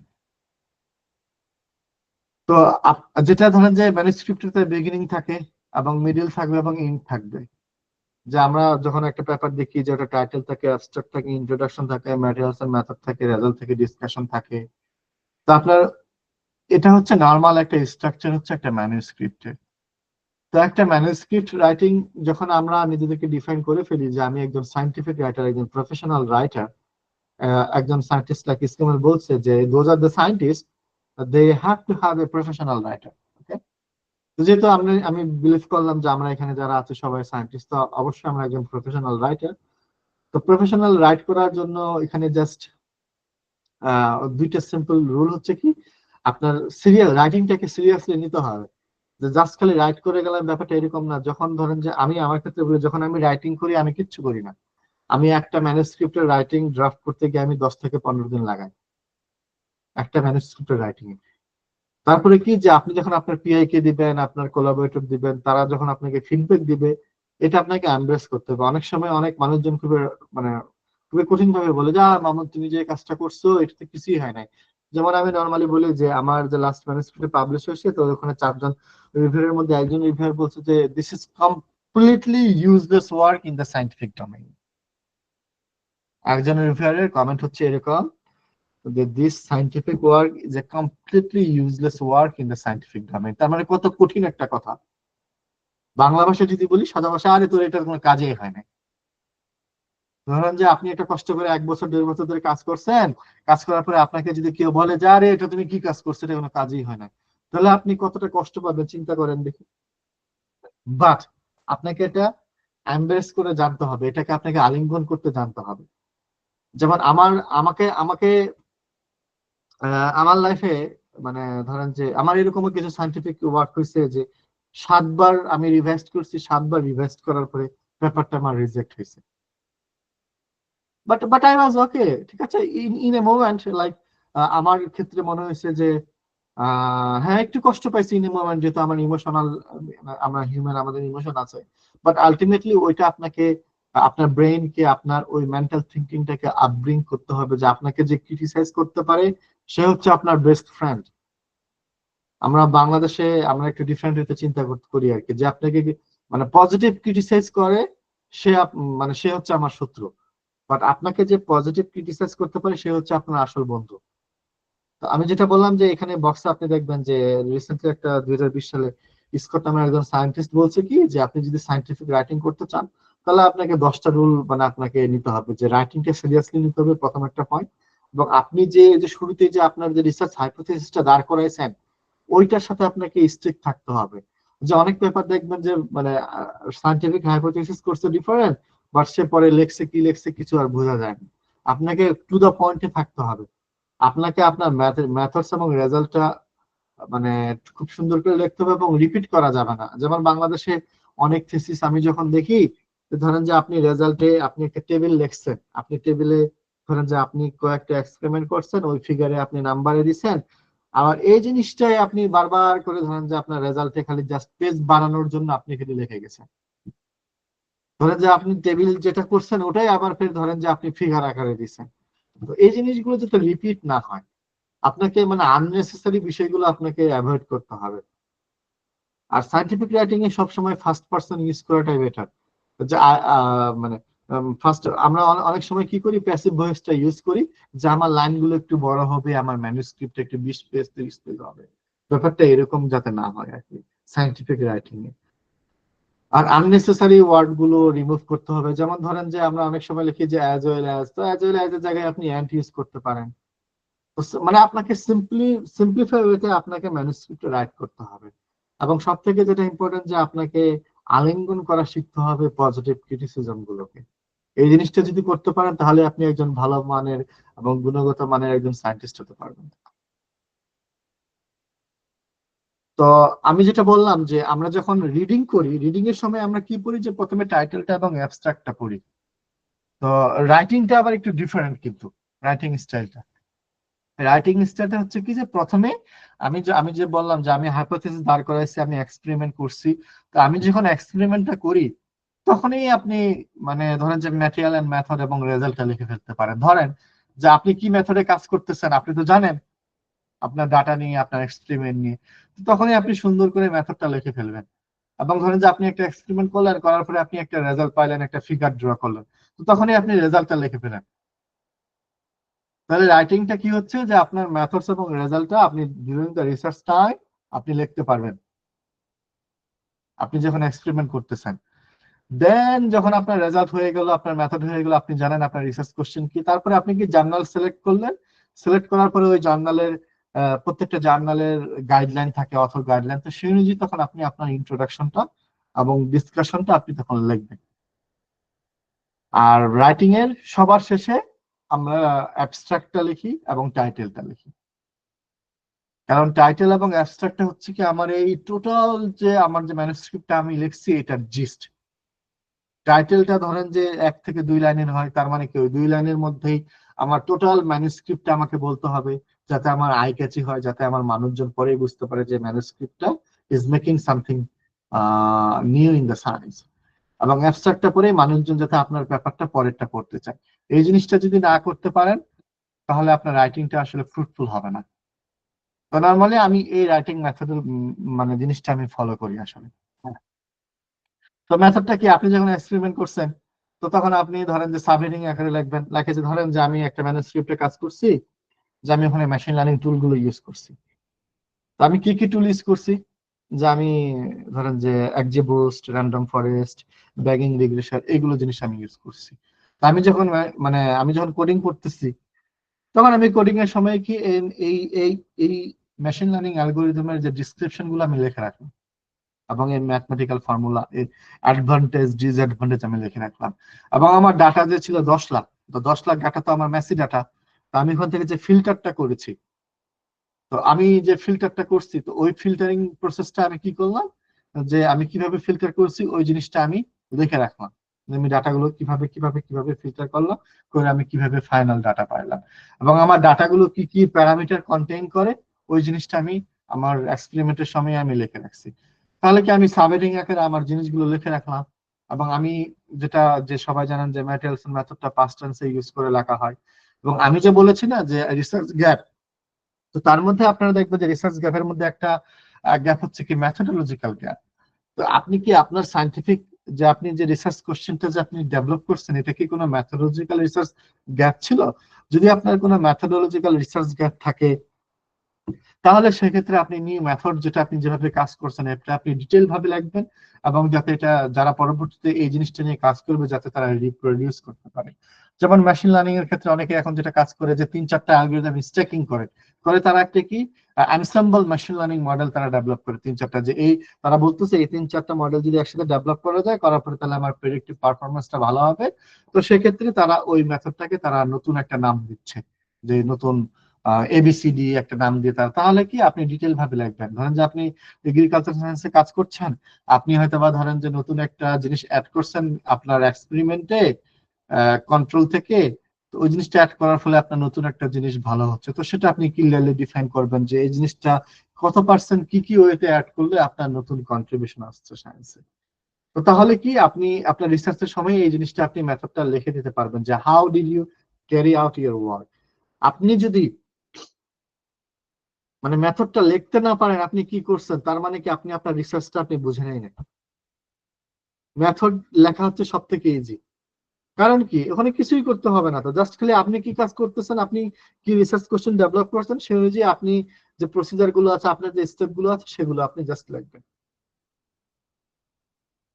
তারপরে কি মেথডে আমি যেটা বললাম যে স্টাডি ডিজাইন থাকে, স্টেপ থাকে, আপনি কি কি ম্যাথমেটিক্যাল টুল ইউজ করছেন, কি কি স্টেপ টুল ইউজ করছেন, এই জিনিসগুলো আপনি সাবহেডিং আকারে আপনি মেথডে লিখবেন।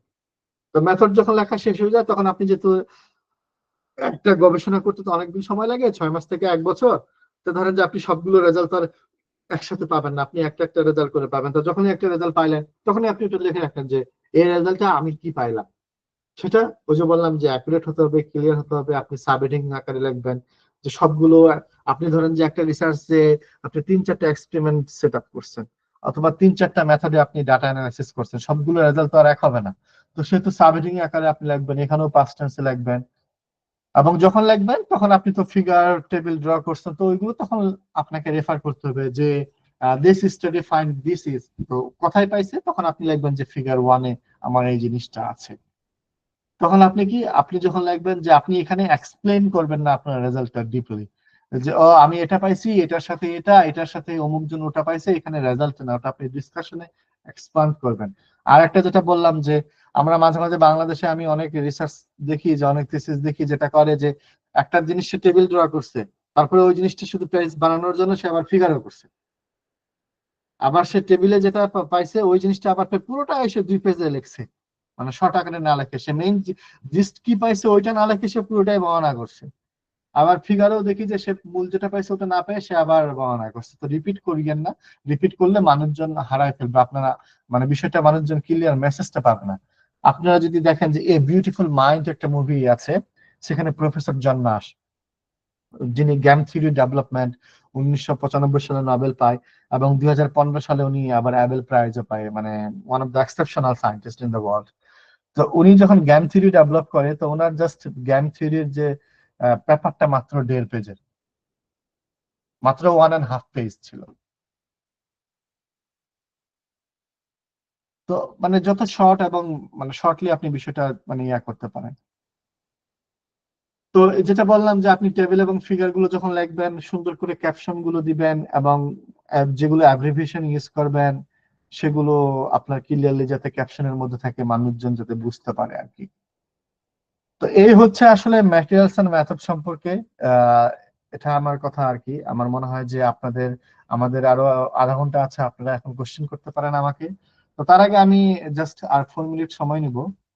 যে আমি যেটা বললাম যে আপনি গবেষণা করলেন, আপনি পেপার লেখলেন, তো পাবলিকেশন কিন্তু এথিক্স আছে যে আপনি যখন একটা কাজ করবেন, কাজ করে একটা পেপার মাল্টিপল জায়গায় সাবমিট করিয়েন না। আর বা অনেক অনেক মানুষজন মানে আনএথিক্যাল হয়ে যায়, ডিসঅনেস্ট হয়ে যায়, যে তারা কি করে যে আরে একটা পেপার আমি করছি, একসাথে 3-4টা জার্নালে সাবমিট করলাম, যেটার সাথে আমার আগে রিভিউ যাবে, তাহলে আমার তার সাথে সাথে তাড়াতাড়ি পাবলিশ হয়ে যাবে। আর দুইটা আমি তো জানি না আমার পেপারটা অ্যাকসেপ্ট হবে কিনা। এই জিনিসটা করিয়েন না। আপনি যখন একটা পেপার লিখবেন, একসাথে একটা জায়গাতে শুধু সাবমিট করবেন, ওই কাজটা অন্য জায়গায় আর করবেন না। তারপরে আপনি প্লাগিয়ারিজম চেক করবেন যে আপনি কারো জিনিস কপি করতেছেন কিনা আপনার নামে। যে আপনি কোনো জিনিস কপি করলে অবশ্যই প্রপারলি সাইটেড করবেন কাজটা, যে এই কাজটা আমি এই জায়গার সাথে আমার অ্যালাইন্ড, অথবা এই জায়গা থেকে আমি কপি করছি। আমি বাংলাদেশে যেমন অনেক সিনিয়র মানুষজন এখনো মানে আমাকে মাঝে মাঝে ফোন দিয়ে বলে, মামুন তুমি তো একা একা কাজ করো, তো আমাদেরও পেপারে দুই একটা নাম টাম দিও, খালি একা একা পেপার করলে হবে? কিন্তু আলটিমেটলি ওনার কোনো কন্ট্রিবিউশন নাই আমার কাজে। চাইলে তো আমি আমার কাজে ওনার নামটা দিতে পারি না। মানে উনি আমাকে কি কন্ট্রিবিউট করছে আমার সায়েন্সে? তো এই জিনিসগুলো যাতে না হয়, ইমপ্রপার অথর কন্ট্রিবিউশন। যেমন বাংলাদেশে আমি অনেককে চিনি যে ধরেন যে একসাথে কাজ করলে কি করে, যে বন্ধু তুই তোর পেপারটা পাবলিশ করবি, আমার নামটা একটু দিয়ে দিস তো। অথবা অনেকে বলে আরে তুমি এই কাজটা করছো, অথবা মানে যেটা গেস্ট অথর বলে, ঘোস্ট অথর বলে আর কি, যাতে এগুলো না হয় আর কি। মাঝে মাঝে আমি বাংলাদেশে দেখছি যে মানে এক এক প্রফেসর আমাকে ধরেন যে একটা থিসিস ইভালুয়েট করতে দিছে। তা আমি দেখি যে ওখানে ওরা একটা এক্সপেরিমেন্ট করছে এরকম, যে পুকুরের মধ্যে তারা গোবর দিচ্ছে, গোবর দিয়ে তারা মাছের গ্রোথ দেখছে, যে কাউডাং এর ইফেক্টটা কি। তো তারা ডাটাগুলো এভাবে প্রেজেন্ট করছে যে গোবরের সাথে মাছের প্রোডাক্টিভিটি একবারে R² 1 চলে আসছে। মানে তাদের ডাটাগুলো একবারে লিনিয়ারলি কোরিলেট করে ফেলছে একবারে। তো আমি বললাম যে ইটস কমপ্লিটলি ইম্পসিবল মানে মেথড। আপনি পুকুরে যদি এই এক্সপেরিমেন্টটা করে থাকেন, গোবরের সাথে মাছের গ্রোথের লিনিয়ারলি কোনো সম্পর্ক নাই। তা আবার পুকুরের মতো জায়গা, আপনি যদি ট্যাঙ্কে করতেন ইটস কমপ্লিটলি ডিফারেন্ট, তাও হয়তো কিনা সন্দেহ। তো বাংলাদেশের ডাটা মানুষজন অনেকেই ফ্যাব্রিকেট করে, অনেকে ফলসিফাইড ডাটা প্রেজেন্ট করে, যে জাস্ট ভালো রেজাল্ট দেখানোর জন্য, যাতে এই জিনিসগুলো না হয়। আর আপনি যদি কোনো মানে অ্যানিমেল নিয়ে কাজ করেন, সেটা অবশ্যই আপনি সায়েন্টিফিক কোড গুলো দেখবেন, যে যেমন পৃথিবীতে এখনো আপনি হিউম্যানের উপরে সাথে সাথে এক্সপেরিমেন্ট করতে পারবেন না, এটা অ্যালাউড না এখনো। আপনি হিউম্যান সেল নিয়ে সাথে সাথে এখনো কাজ করতে পারবেন না। যেমন আমি একজন জানি যে কোরিয়াতে এক প্রফেসর কাজ করতেছিল, যে মানুষের হিউম্যান মানে মানুষের সেল নিয়ে উনি মানুষের অর্গান ডেভেলপ করার ট্রাই করতেছিল, যেটা এথিক্যাল না। মানে আপনাকে অনেকগুলো স্টেপ পার হতে হবে। প্রথমে আপনাকে লোয়ার এনিমেলে করতে হবে, হায়ার এনিমেলে করতে হবে, তারপরে কোডেটে করতে হবে, তারপরে আপনি মানুষের সাথে করতে পারবেন। তো উনি কি করছে, লোয়ারে করছে, হায়ারে করছে, হায়ারের পরে থার্ড স্টেপ না করছে, সরাসরি হিউম্যান সেল নিয়ে কাজ করছে। তো দেখে যে হিউম্যান সেল নিয়ে কাজ করে আসতেছে, এবং উনি নোবেল লরিয়েটের জন্য নমিনেটেড হয়েছিল। পরে যখন ওর কাজ ইভালুয়েট করে দেখা গেছে, আরে উনি তো সায়েন্সের এই ম্যাথোডোলজিটা ফলো করে নাই। উনাকে সাথে সাথে ওনার চাকরিও গেছে, ওনার সায়েন্টিফিক ক্যারিয়ারের যতগুলো ব্যাপার ছিল সবগুলো রেস্ট্রিক্টেড করে দেওয়া হয়েছে, এবং উনাকে সায়েন্টিফিক কমিউনিটি থেকে ডিসিমিনেট করা হয়েছে, এবং পরবর্তীতে ওই সায়েন্টিস্টটা সুসাইড করছে কোরিয়া থেকে। এটা জাপানেও হয়েছে। কারণ আপনি যদি সায়েন্সে আসবেন, তার মানে কি আপনি সায়েন্সে থাকবেন? It's it's it's life long process আপনার। এরকম না যে আপনি 2 বছর কাজ করলেন, করার পরে আপনি আর করবেন না। আপনি যখন সায়েন্সে আসবেন, তখন আপনি গবেষণা করবেন, আপনি পিএইচডি করবেন, আপনি প্রফেসর হবেন, আপনি যে কোনো রিসার্চ ইনস্টিটিউট থাকবেন, আপনি যে কোনো সায়েন্টিফিক কোম্পানিতে জয়েন করবেন, আপনি রিসার্চ এন্ড ডেভেলপমেন্ট কমিউনিটি থাকবেন। তো তার মানে কি এটা আপনার সাথে লাইফ লং থাকবে। আপনি যদি ডিসঅনেস্ট হন, আপনার জীবনের এক পর্যায়ে না এক পর্যায়ে আপনি ধরা পড়বেনই। তো আপনার কনফ্লিক্ট অফ ইন্টারেস্টটা যাতে না হয় আর কি। ধরেন যে আমি এরকম দেখছি, যেমন আমার সাথে হয়েছে কিরকম, যে ক্যাম্পাস থেকে, যেমন হাজিগঞ্জ থেকে এক বড় ভাই আমাকে ওনার এক স্টুডেন্টের একটা ম্যানুস্ক্রিপ্ট দিছিল যে মামুন তুমি এই কাজটা আমার লিখে দাও পেপার আগে, তো আমি লিখে দিচ্ছি। আমার লিখে দেওয়ার পরে আমি দেখি কি যে পেপারটা পাবলিশড হয়ে গেছে, আমার আর ওখানে নাম নেই। বাট এথিক্যালি আমি চাইলে অনেক কিছু করতে পারতাম, বাট আমি আর যাই না, যে যেহেতু ক্যাম্পাসের বড় ভাই। পরে উনি আমাকে পরে মানে অনেক নক দিল, আমি আর ওনার সাথে কথাই বলিনি, এবং উনি বললে আমি বলে দিই যে মানে মুখের উপর বলে দিই যে আপনি কমপ্লিটলি একটা ডিসঅনেস্ট পারসন। তো ডিসঅনেস্ট ব্যক্তির সাথে কাজ করাটা খুবই মুশকিল। তো এই বিষয়গুলো খুবই আহ মানে ধরেন যে যাতে মানে আপনারা মেনটেন করেন। যেমন এই যে রিসেন্টলি এই এই কিছুদিন আগে বাংলাদেশ থেকে একটা গ্রুপের অনেকগুলো paper science of the total environment থেকে রিট্রাক্ট হয়েছে। এইগুলো পেপার ধরেন যে বাংলাদেশের এবং সৌদি আরব থেকে এবং ব্রাজিলিয়ান এরা সব মিলাই কিছু পেপার পাবলিশ করছিল সায়েন্স অফ দ্য টোটাল এনভায়রনমেন্টে। তাদের পেপার গুলো খুবই পাবলিশড হইতো। তারা পরবর্তীতে এডিটর দেখছে যে তারা রিভিউ প্রসেসটাকে তারা মিসলিড করছে। মিসলিড করে দেখছে যে এটা তারা মানে হয় না, পরে পেপার গুলো এই কিছুদিন আগে রিট্রাক্ট হয়েছে।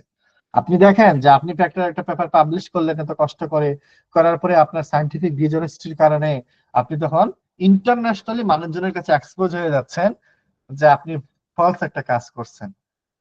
আমাদের বাংলাদেশের মানুষজন মানে আমরা আমাদের তো বাই বন্ড বাই ব্লাডে আমরা তো ডিসঅনেস্ট। তো আমাদের ধরেন যে মানে উম, মানে ব্রেনে অথবা ইমোশনে অথবা পার্সোনালিটিতে অতটা হিট করে না, যতটা আবার বাইরের দেশের মানুষজনের কাছে হয় আর কি।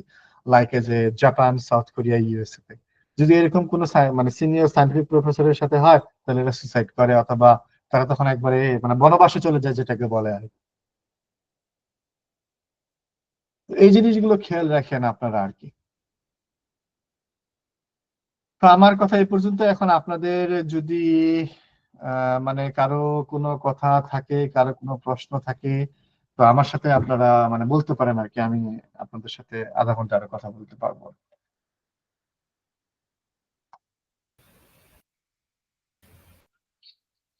ত্রিদীপ সরকার ভাই, আপনি হ্যান্ড রেজ করছেন। আসসালামু আলাইকুম ভাইয়া। হ্যাঁ, ওয়ালাইকুম আসসালাম। আমি আমার পরে বলে আমি চিটাগাং ইউনিভার্সিটির সেকেন্ড ইয়ারে ফিজিক্সে আছি। বাট আমি ইউনিভার্সিটি আসার আগে আমার রিসার্চ গবেষণা সম্পর্কে একদমই ধারণা ছিল না। আমি ফার্স্ট ইয়ার থেকে রিসার্চ পেপার পড়া শুরু করি অ্যান্ড আমি আমার এরিয়া অফ ইন্টারেস্টটা পাওয়ার চেষ্টা করছিলাম যে কোনটা আমি যেতে পারি। তো লাস্ট আমার মনে হয় যে আমি আমার এআই অথবা মেশিন লার্নিং এর উপর আমি যেগুলো দেখছি, এই রিলেটেড যেগুলো দেখছি, এরিয়া অফ ইন্টারেস্ট এখনো সিলেক্ট করতে পারিনি, বাট এগুলোর উপর যে পেপার গুলো দেখি এর উপর আমার ইন্টারেস্ট খুঁজে পাই। এখন আমি যদি আমার ডিপার্টমেন্টের কোনো প্রফেসরের স্যারের আন্ডারে করতে চাই, তাহলে তো আমি আমার এরিয়া অফ ইন্টারেস্টে করতে পারছি না। তো আর এখন আমি শুনেছি যে ইন্ডিপেন্ডেন্টলি রিসার্চ করা যায়, বাট আমার এই সম্পর্কে কোনো ধারণা নেই। তো আহ, আমি কি নিজ থেকে অথবা নিজে টিম গঠন করে স্টুডেন্টদের সাথে অথবা পরিচিতদের সাথে গঠন করে করতে পারি, এবং সেক্ষেত্রে আমার অ্যাপ্রোচটা কেমন হওয়া উচিত? নাকি আমার ট্র্যাডিশনালি আমার স্যারদের সাথে কন্ট্যাক্ট করে তাদের মেন্টরশিপে আমার স্যাররা যেগুলো করছে তাদের আন্ডারে যাওয়া উচিত? না না, ওইরকম না। তোমার যদি তুমি ইন্ডিপেন্ডেন্টলি গবেষণা করতেই পারো, এটা কোনো ব্যাপার না। বাট আমি যেটা বারবার কনসার্ন আর কি, যে ধরো যে তুমি যখন ইন্ডিপেন্ডেন্ট রিসার্চ করবা, তো ধরো যে তুমি হয়তো বা ইন্ডিপেন্ডেন্ট তোমার ফ্রেন্ডদের সাথে তুমি গবেষণা করলা, কিন্তু মানে যেটা আমরা ইয়াং বয়সে যেটা হয় কি যে আমরা শুধু মানে কোয়ান্টিটির দিকে ফোকাসড করি আর কি। তো তুমি যদি অনেস্ট হইতে ভালোভাবে রিসার্চ, এবং তুমি যেটা করতে পারো কি, ধরো তুমি একটা গবেষণা করলা, তো তোমার সাথে ধর একটা এআই মেশিন লার্নিং এ কাজ করলা, তখন তুমি অবশ্যই পাবা যে বাংলাদেশের কোনো না কোনো প্রফেসর অথবা তোমাদের চিটাগাং ইউনিভার্সিটি বলো, আদার্স বলো, যে সিনিয়ররা যারা বাইরে আছে তোমার ডিসিপ্লিনের অথবা আদার্স ডিসিপ্লিনের, যে তাদেরকে যে তোমার কাজটা তুমি যখন লেখলা ম্যানুস্ক্রিপ্টটা, তখন তুমি তাদেরকে দিয়ে ইভালুয়েট করাতে পারো, তাদের কমেন্ট জানতে পারো যে ভাই আমি এই কাজটা করছি অথবা স্যার আমি এই কাজটা করছি, তো আপনি যদি একটু ফিডব্যাক দিতেন। তো মানুষজন সায়েন্সে এগুলো ভলেন্টিয়ারি কাজ করে। আমি যেমন প্রচুর ভলেন্টিয়ারি মানে মানুষজনকে এমনিতে কাজ করে দিই। ধরেন না যে কেউ যদি চায় যে ভাই আমার এই কাজটা একটু দেখে দিয়েন, তো তো এই জিনিসটা আমার কতটা অথেন্টিক হয়েছে কতটা হয় না, তো এই কাজগুলো করে। এবং তুমি যেটা বললা যে তুমি তোমার একটা গ্রুপ ফর্ম করতে পারো বিভিন্ন ইউনিভার্সিটির সাথে, তোমার যারা ফ্রেন্ড সার্কেল আছে, আহ আই হোপ যে তুমি পাবা। অথবা বাইরে যারা আছে, পাবা তুমি এআই মেশিন লার্নিং এ যারা কাজ করে। আচ্ছা ভাইয়া, তো আপনি আমাকে বললেন যে আমি যখন একটা কাজ করব অথবা আমি হয়তো একটা কাজ নিয়ে কিছু মানে এগিয়ে গেছি, তারপরে হচ্ছে আমি আহ মানে এই সেক্টরে বিভিন্ন যে প্রফেসর অথবা বাইরে যারা কাজ করছে আমি তাদেরকে অ্যাপ্রোচ করতে পারি। But এখানে অথবা তুমি আমি শুরুতেই করতে পারো, ধরে নাও যে তোমার ক্যাম্পাসের কম্পিউটার সায়েন্সের একজন ইয়াং প্রফেসর আছে, তো ধরে তুমি বললা যে স্যার আমি তো এটা নিয়ে, আমি তো বে অফ বেঙ্গল নিয়ে কাজ করতে চাচ্ছি, লাইক ধরেন যে বে অফ বেঙ্গলে তুমি ক্লোরোফিলে এস্টিমেট করতে চাচ্ছ, মডিস অথবা একোয়া অথবা ল্যান্ডসেট সেন্টিনেল টু স্যাটেলাইট দিয়ে, যে স্যার আমি সেখানে মেশিন লার্নিং অ্যালগরিদম ডেভেলপ করতে চাচ্ছি, তো আপনি মানে আপনার কি চিন্তাধারা, আপনি যদি একটু গাইডলাইন দিতেন, অথবা তুমি কিভাবে কাজটা করতে চাচ্ছ ওটা তুমি শেয়ার করলা।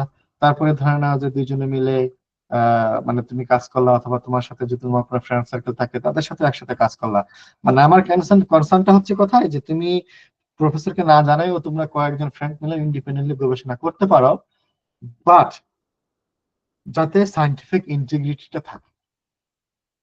মানে রিসার্চ পেপার কিভাবে লিখতে হয়, ম্যানুস্ক্রিপ্ট কিভাবে লিখতে হয়, কিভাবে প্রপার সাইটেশন করতে হয়, কিভাবে প্রপার অ্যাকনোলেজমেন্ট করতে হয়, লাইক এই যে ধরে না যে তুমি একটা ম্যানুস্ক্রিপ্ট লিখছো, তো তুমি ধরে না যে এআই টুলের হেল্প নিচ্ছো, লাইক এই যে চ্যাট জিপিটি। এখন তুমি ধরে না যে অ্যাকনোলেজমেন্টে লিখবা যে মাই রিসার্চ ম্যানুস্ক্রিপ্ট ওয়াজ ইনিশিয়ালি, লাইক এই যে এভাবে বলবা যে আমি আমার রিসার্চ ম্যানুস্ক্রিপ্ট করার ক্ষেত্রে আমার ইনিশিয়ালি কোড অথবা ইনিশিয়াল রাইটিং এর ক্ষেত্রে আমি চ্যাট জিপিটির হেল্প নিচ্ছি। অথবা তুমি এখনো লিখবা যে আমি অমুক রিসার্চটা করার সময় আমি আমার অমুক ফ্রেন্ডের কাছ থেকে হেল্প নিছি, অথবা অমুক ইনস্টিটিউটের কাছ থেকে হেল্প নিছি। তুমি যেটা মানে অনেস্ট, যেটা মানে অ্যাকচুয়াল জিনিস, তুমি সেটাই যাতে ম্যানুস্ক্রিপ্টে বলো আর কি। মানে অনেক সময় আমরা ফেব্রিকেট করে বলি আর কি, যে মানে একটু নাম দেখার জন্য, যে অথবা ধরেন যে আমি একটা জিনিস একজনের কাছ থেকে হেল্প নিছি, আমি ওটার মানে অ্যাকনোলজই করি নাই। আচ্ছা ভাই, তো আম, আমি এটা অ্যাকনোলেজ করছি যে মানে যখনই হোক, সেটা ফার্স্ট থেকেই হোক অথবা আম, মানে আমি কাজটা শুরু করার পরে আমি যদি পারি তাহলে তো অবশ্যই আমি কারোর আন্ডারে অথবা কারোর সাথে সিনিয়র কারোর সাথে কোলাবরেট করে করার চেষ্টা করব। বাট সাপোজ আমি আমি পাচ্ছি না, আমার গ্রুপে জাস্ট হচ্ছে মানে আমার কোয়ালিটি সম্পন্ন আমার কিছু ফ্রেন্ড তো এরকম আছে, তো আমি এই মানে বুঝতে পারছি না যে আমি কাজটা কিভাবে শুরু করব, আমি লেখাটা কিভাবে শুরু করবো, আমি কোন টপিকস এর উপরে শুরু করব। আমি তো পড়তে দেওয়া হচ্ছে বুঝছি, বাট কিন্তু আমি এটা বুঝতে পারছি না যে আমি মানে করবোটা কি অথবা স্টার্টটা করবো কিভাবে। এখন তুমি তো নিশ্চয়ই তুমি যেহেতু এআই নিয়ে মেশিন নিয়ে কাজ করতে চাচ্ছ, তাই না? তুমি কি বললা যে কোন ডিপার্টমেন্টে আছো জানি? ফিজিক্সে আছি। ফিজিক্সে, তাই না? তো ধরে নাও যে ফিজিক্সে তো প্রচুর, ধরে নাও যে বাংলাদেশে ভালো ভালো কাজ হয়, আমি যতটুকু জানি এটা আর কি। আহ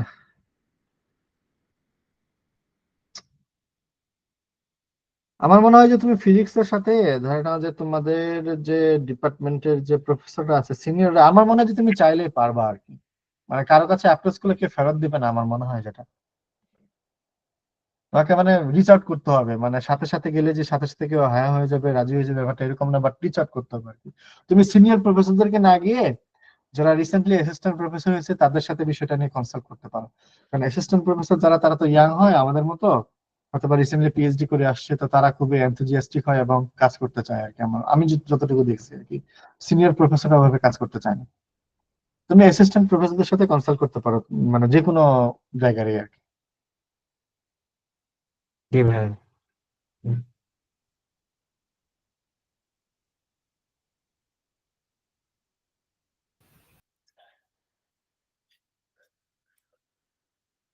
ভাই, হ্যাঁ রাজন। আমরা যারা দেশে স্টুডেন্ট আছি, যারা টুকটাক কাজ করতে চাই বা করি, হ্যাঁ। তো আমাদের কাজগুলো তো ভাই তেমন খুব একটা এক্সট্রা অর্ডিনারি হয় না। আমাদের নিজেদেরও কিছু লিমিটেশন আছে, প্লাস আমাদের এনভায়রনমেন্টের কিছু লিমিটেশন আছে। তো কিন্তু আমাদের শহরে একটা রিসার্চ করার একটা অন্যতম উদ্দেশ্য থাকে, বলতে গেলে বর্তমানে এটা আরো অনেক বেশি যায়। হ্যাঁ, আমরা হায়ার স্টাডিজ এর জন্য বাইরে যাব যে কোনো দেশে। হুম। কিন্তু যখন আমরা আমাদের প্রফেসরদের প্রোফাইল একটু ঘাটাঘাটি করি, তখন দেখি যে তাদের as usual খুবই স্বাভাবিক যে তাদের প্রোফাইল অনেক হাই। তাদের কাজগুলা মানে এমন এমন কাজ আছে যেগুলো আমরা কোনোদিন নামও শুনি নাই, কিন্তু সেই জাস্ট হয়তো বা আমাদের ডোমেইনে যে হ্যাঁ আমি মেশিন লার্নিং নিয়ে কাজ করি বা ডিপ লার্নিং নিয়ে কাজ করি, সে হ্যাঁ উনিও মেশিন লার্নিং বা ডিপ লার্নিং নিয়ে কাজ করে, শুধু এইটুকুই হয়তো আমরা মিল পাই, তাছাড়া আর কিছুই মিল পাই না। কারণ আমি সাপোজ আমি যে টুকটাক কাজ করি, আমার কাজ এই ক্লাসিফিকেশন, এস্টিমেশন, প্রেডিকশন এখানেই সীমাবদ্ধ। এর বাইরে আমি কিছু জানি না, কিছু করার আমার সুযোগও হয় না। কারণ আমি যাদের কাছে যাই মেন্টরশিপের জন্য, টিচার হোক সিনিয়র হোক, তাদের কাজও মোটামুটি এই ধাঁচেরই হয়। তো সেই ক্ষেত্রে আমরা প্রফেসরদের কিভাবে অ্যাপ্রোচ করতে পারি যে তাকে আমাদের আমাদের ডেডিকেশনটা বা আমাদের ইন্টারেস্টটা বোঝাতে পারি? ব্যাপারটা হচ্ছে কি রাজন, যে পৃথিবীর সবাই জানে যে বাংলাদেশে কি পরিমাণ গবেষণা হয় এবং বাংলাদেশে কি অপরচুনিটি আছে। এই কারণেই কিন্তু বাইরের দেশে যারা ডেভেলপ কান্ট্রি, তারা কিন্তু বাইরে থেকে স্টুডেন্ট নেয়। এই কারণেই আমেরিকার মতো জায়গা, জাপান, কোরিয়া, ইউরোপের মতো জায়গায় ডিইআই, ডাইভার্সিটি, ইকুইটি এবং ইনক্লুশন প্রোগ্রাম থাকে। এই কারণেই আমাদের মতো ল লেভেল স্টুডেন্টদেরকে বাইরের প্রফেসররা হায়ার করে, যে যাতে পৃথিবীটা সবার জন্য সমান হয়। হ্যাঁ, তুমি যখন লিখবা ওই প্রফেসরও জানে যে হ্যাঁ এর কাজ। যেমন আমি আমার কথা বলি, যখন আমি 2015 সালে রাজধানী থেকে বের হই, এখন তো তোমরা অনেক ফাস্ট। আমি যখন 15 সালে বের হই, কোনো শিক্ষকও মানে আমরা শুধু এটাই জানতাম যে তখন পর্যন্ত যে বাইরে শুধু কারা যেতে পারে, যারা বিশ্ববিদ্যালয়ের শিক্ষক তারা শুধু যেতে পারে, ছাত্র অবস্থায় কেউ বাইরে আসতে পারে না। আমি অতটুকুই শুধু শুনছি, আমি কোনো শিক্ষকের কাছ থেকে হেল্প পাইনি। তো আমার নিজের সেলফ মোটিভেট ওইটাই, আমি এবং আমার বন্ধু আরিফ, সে এখন লুইজিয়ানাতে পিএইচডি করতেছে। তো আমরা দুজনে বললাম, কি করলাম যে আমরা ঢাকা চলে আসলাম অনার্স শেষ করে। তো আমরা তখন ঢাকা থেকে, যেমন আমি, আমার টার্গেট ছিল যে আমি কোরিয়াতে লেখালেখি শুরু করব। তো আমি রাজন 2015 সালে, তখন তো ওয়াইফাই ছিল না, আমি জিপির মডেম নিয়ে কোরিয়াতে 1250 প্রফেসরকে মেইল করছি। 1200 প্রফেসরকে ইমেল করছিলাম। তার মধ্যে আমি মাত্র 50 প্রফেসরের ইমেল ব্যাক পাইছিলাম, বাকিগুলোর ইমেল ব্যাক পাইনি। কারণ আমি জানি যে মানে আমার রিপ্লাই আসবে না।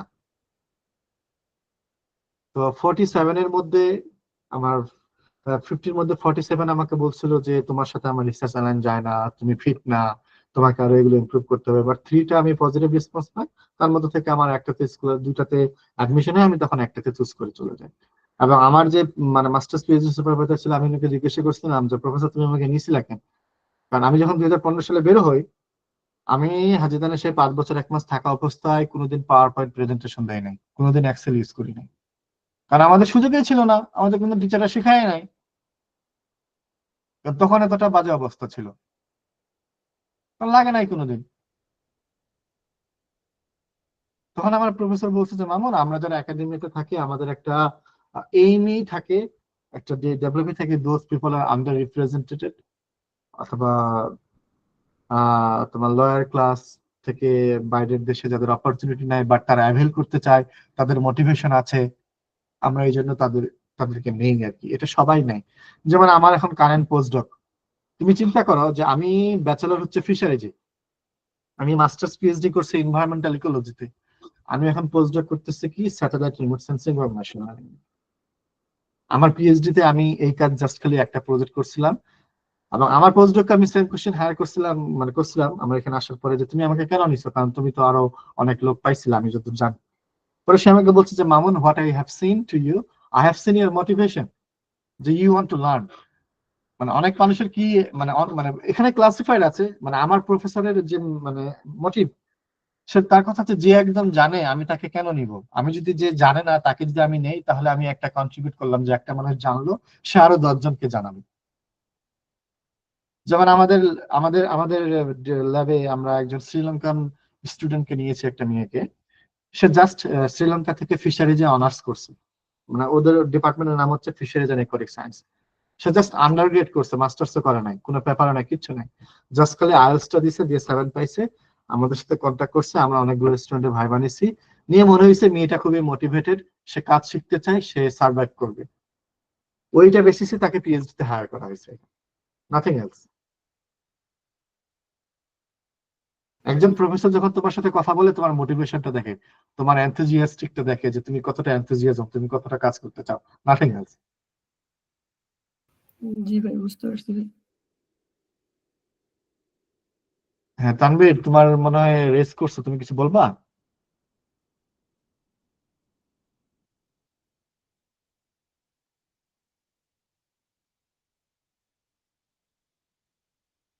হ্যালো।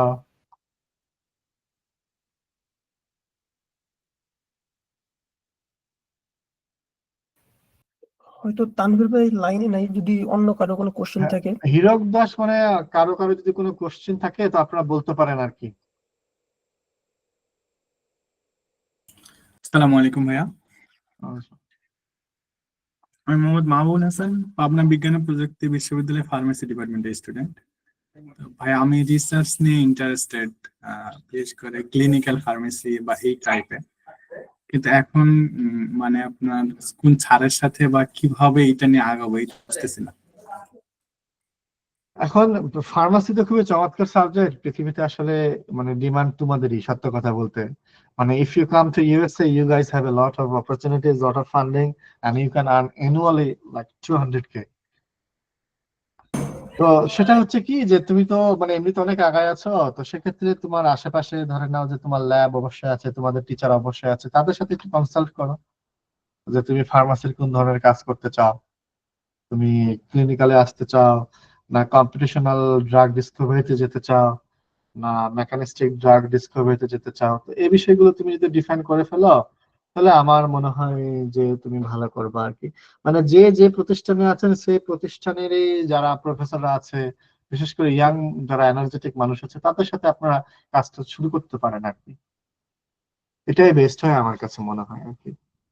ভাইয়া এই এখন অপরচুনিটি ছাড়া আর অপরচুনিটি নাই আসলে বাংলাদেশের জন্য।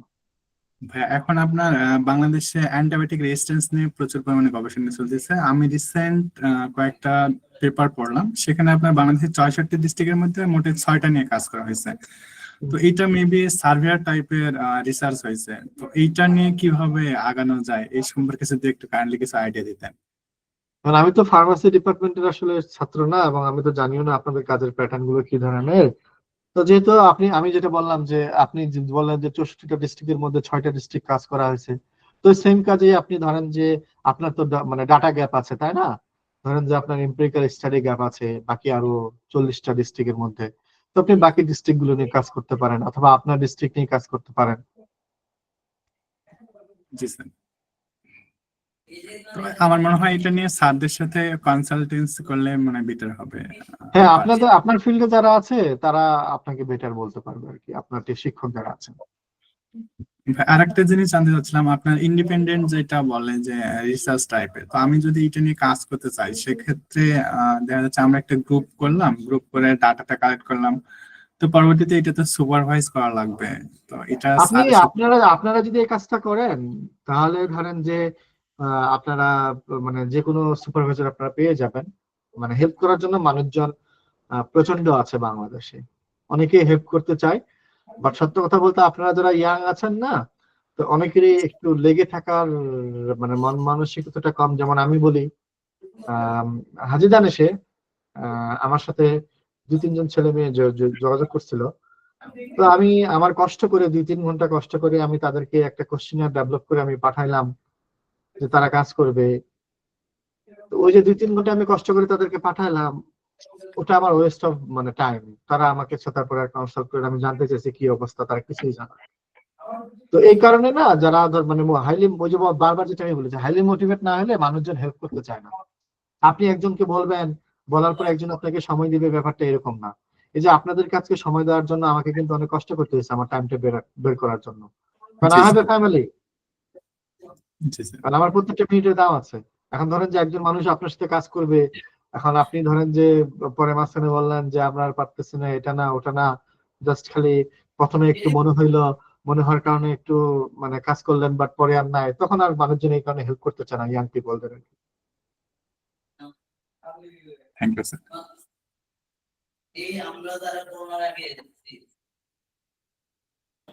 সালাম আলাইকুম ভাই, আমার একটা কোয়েশ্চেন ছিল। হ্যাঁ বলেন।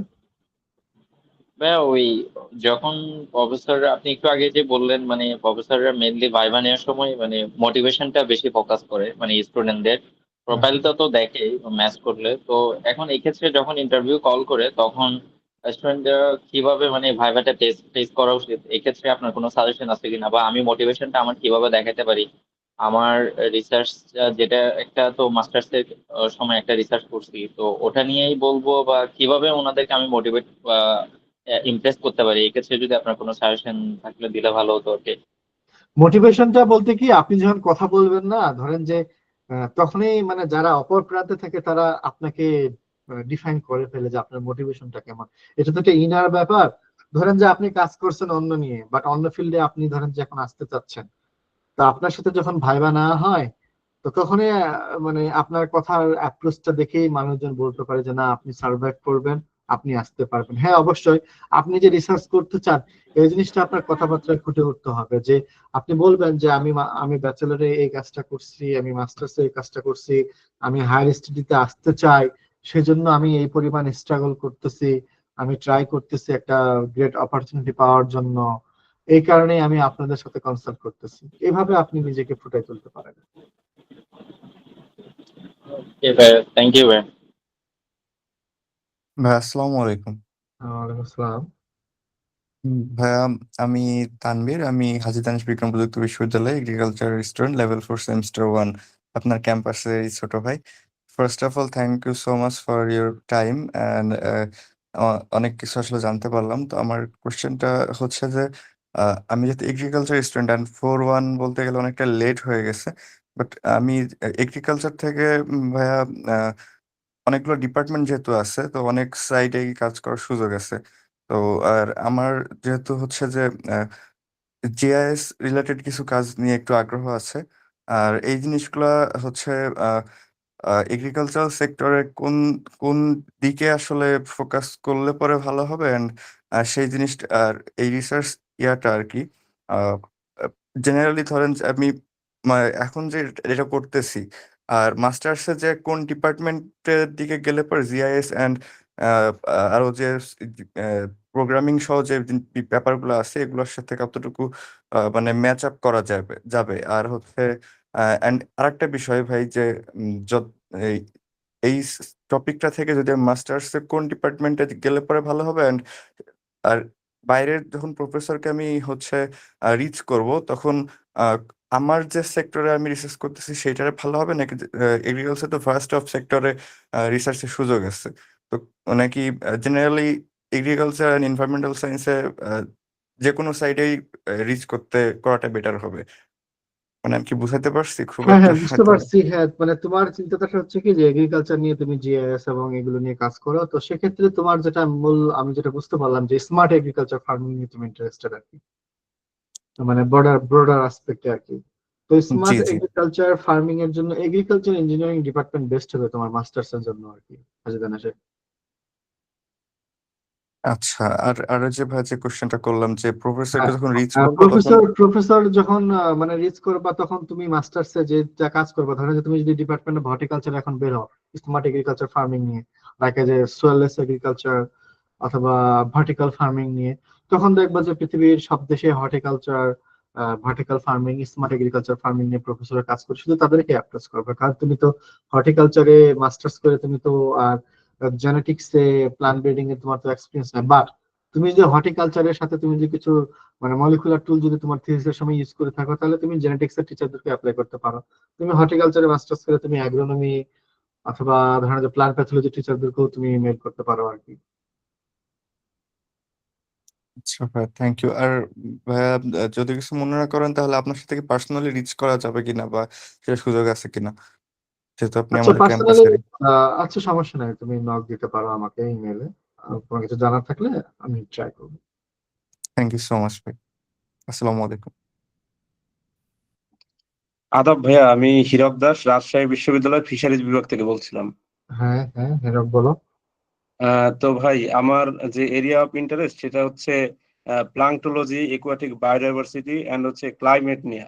হ্যাঁ হ্যাঁ এখন এর পাশাপাশি হচ্ছে আমি জিআইএস এর যে ওয়াটার বডি ক্লাসিফিকেশনটা আছে ওটা নিয়েও কাজ করেছি টুকটাক। হ্যাঁ। এখন ভাইয়া এইসব নিয়ে মানে আপনার বাইরে মানে এগুলাতে আর কি মানে চাহিদাটা কিরকম, মানে এই রিলেটেড কি কি কাজ হচ্ছে এখন আর কি? বাইরে এটার চাহিদা প্রচুর। তুমি মানে তুমি তো অনেক জিনিস নিয়ে কাজ করো, মানে প্ল্যান্ট এগুলো যে বলতে, তুমি কি কোয়ালিটেটিভ ইকোলজি নিয়ে কাজ করছো না কোয়ান্টিটেটিভ ইকোলজি নিয়ে কাজ করছো, এটা একটা প্ল্যান্টন। আমি যদি বায়োমাস নিয়ে কথা বলি, তাহলে ক্লোরোফিল হচ্ছে the sole indicator of the algal biomass. তো তুমি এটা রিমোট সেন্সিং নিয়ে এভাবে কাজ করতে পারো। আর তুমি যে কোয়ালিটেটিভ প্ল্যান্টন ইকোলজি নিয়ে কাজ করো, যে লাইক যে স্পেসিফিক তুমি ধরো যে হার্মফুল অ্যালগাল ব্লুমস এর ইকোলজি ফিজিওলজি নিয়ে কাজ করবা, সেটা নিয়েও কাজ করতে পারো, প্রচুর কাজ হয়। জি ভাই, আমি বায়োলজিক্যাল ইন্ডিকেটর নিয়ে কাজ করছি আর কি।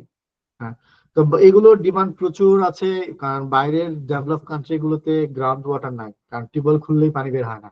এদের সমস্ত পানিগুলো তোমার নদী থেকে আসে এবং লেক গুলো থেকে আসে, রিজার্ভার থেকে আসে।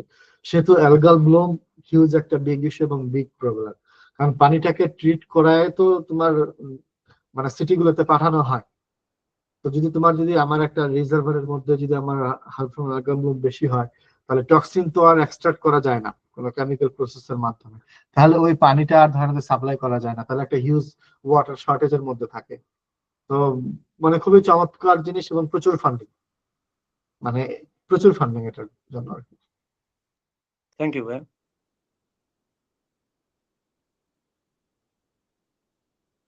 আমার মনে হয় রাজন আর 4 মিনিট আছে, কারো কিছু যদি থাকে বলার দে ক্যান আস্ক মি। আর সালাম নাহলে আলাইকুম ভাই।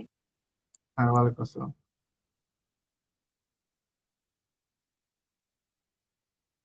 হ্যালো। ভাই আমার একটা প্রশ্ন ছিল হ্যাঁ যে, হ্যাঁ হ্যাঁ ভাই আমার কথা কি শোনা যাচ্ছে? হ্যাঁ, শোনা যাচ্ছে শাকিল। জি ভাই, মানে ভাই আমি ফিশারিজে একুয়াকালচারে মাস্টার্স করতেছি।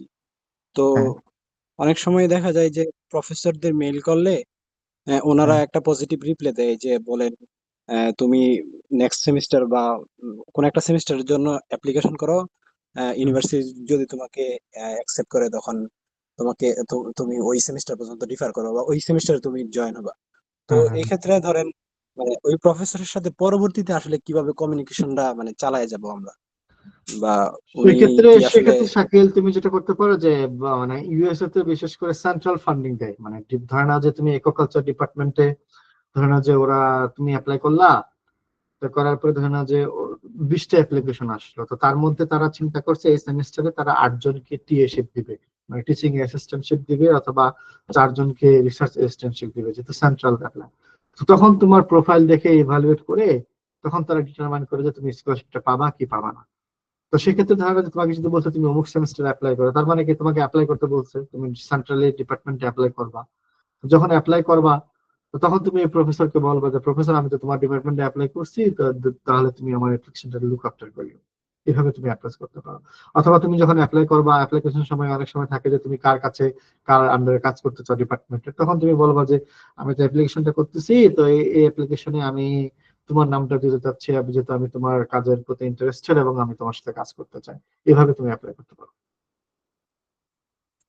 জি ভাই, আরেকটা হচ্ছে যে ভাই আপনার আপনার তো ফিশারিজ, তো একই ফিল্ড যেহেতু, আপনার যদি মেইল অ্যাড্রেস বা মানে মিনিমাম একটা যোগাযোগের কোনো সিস্টেম থাকতো তাহলে ভালো হতো আর কি।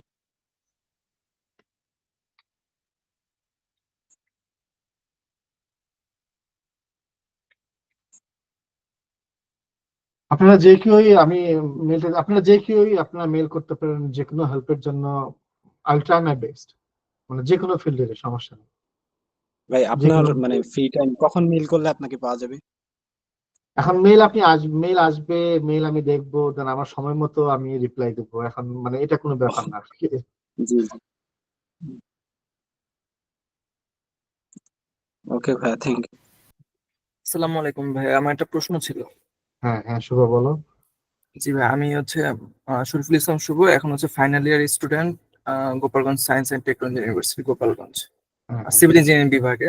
হ্যাঁ হ্যাঁ, আহ, বলো। কিন্তু আমি হচ্ছে এখন থিস করতেছি হচ্ছে এনভায়রনমেন্টের ওয়াটার নিয়ে, যেটা হ্যাঁ হচ্ছে ল্যান্ড ইজ ল্যান্ড কভারটা নিয়ে। আপনি হ্যাঁ হয়তো এটা বলছিলেন, আপনার সাথে এটা একটু মিলে গেছে যে কথাটা আর কি। হ্যাঁ হ্যাঁ তো আমরা এখন যেটা করতেছি ল্যান্ড ইজ ল্যান্ড কভারে, সেটা হচ্ছে আমরা স্পেসিফিক কয়েকটা প্লেসের হচ্ছে এলওএলসি, ইরোশন আর হচ্ছে ওয়াটার কোয়ালিটি, এই হ্যাঁ, 3টা জিনিস হচ্ছে নেওয়ার চিন্তা ভাবনা করতেছি। এখন আমরা কোনটার উপর প্রাধান্য দিব? আমরা আমাদের মূল কাজটা থাকবে হচ্ছে এই যে আমরা যে জোন ভিত্তিক কাজগুলো করব, সে জোনের হচ্ছে এই 3টা সেগমেন্ট বের করা, প্লাস আমরা প্রেডিকশন করাটা আর কি। এখন আমরা যে কোনো একটা দিকে হচ্ছে আমরা ফোকাস হতে যাচ্ছি, যে ওটাকে প্রায়োরিটি দিয়ে আমরা জোনগুলো সিলেক্ট করবো বা লোকেশনটা সিলেক্ট করবো, কারণ এই 3টা জিনিসটা একই সেম লোকেশনে পাওয়া যাচ্ছে না কোনোভাবেই।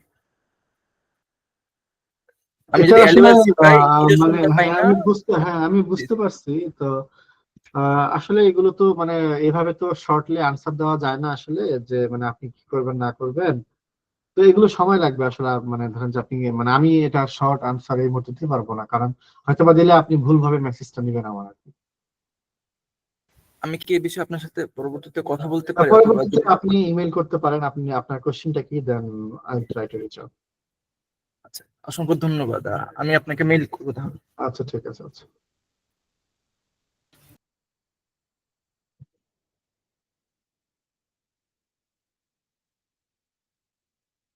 তো রাজন, আমাদের সময় মনে হয় হয়ে গেছে, আর যদি কারো কোনো কোশ্চেন না থাকে তাহলে আমরা এখানে শেষ করতে পারি মনে হয়। জি ভাই, অসংখ্য ধন্যবাদ ভাই, যে আপনি এই অনেক ব্যস্ততার মধ্যে সময় বের করে ভাই সেশনটা নিলেন। তো থ্যাংক ইউ। ভাই হ্যাঁ, ভাই আমার আরেকটা কোশ্চেন ছিল যে মানে গ্রাজুয়েট রিসার্চ অ্যাসিস্ট্যান্টশিপের যে অনেকগুলা দেখা যায় অ্যাড দেয় ইউনিভার্সিটি থেকে প্রফেসররা, তো আসলে হ্যাঁ। ওগুলার মানে ইজি অ্যাক্সেস এর কি কোনো মানে প্ল্যাটফর্ম আছে যে এখানে হয়তো বা পাওয়া যায়, বা এরকম দু একটা প্ল্যাটফর্ম যদি বলে দিতেন, লিঙ্কডইন এর কোনো পেজ বা কিছু এরকম। আমি যেটা দেখি যে ইউএস এর ক্ষেত্রে আপনার মানে স্পেসিফিক ফিল্ডের প্রফেসরদের সবারই টুইটার আছে। তো টুইটারটা তারা খুবই ভালো ইউজ করে। টুইটার একটা অ্যাকাউন্ট করতে পারেন, সেখানে তারা সার্কুলার গুলো দেয় মাঝে মাঝে। জি আহ আপনার এদের মানে বিশেষ করে environmental science, civil engineering, physics, এগুলোর জন্য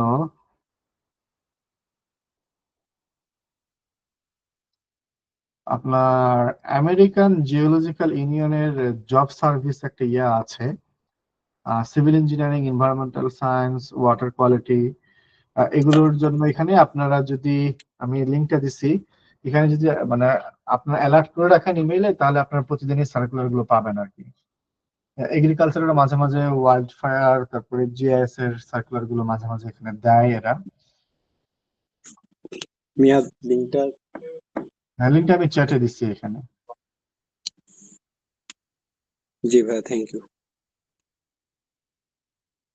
ইকোলজিক্যাল সোসাইটি অফ আমেরিকা তো দেখতে পারেন। ইকোলজিক্যাল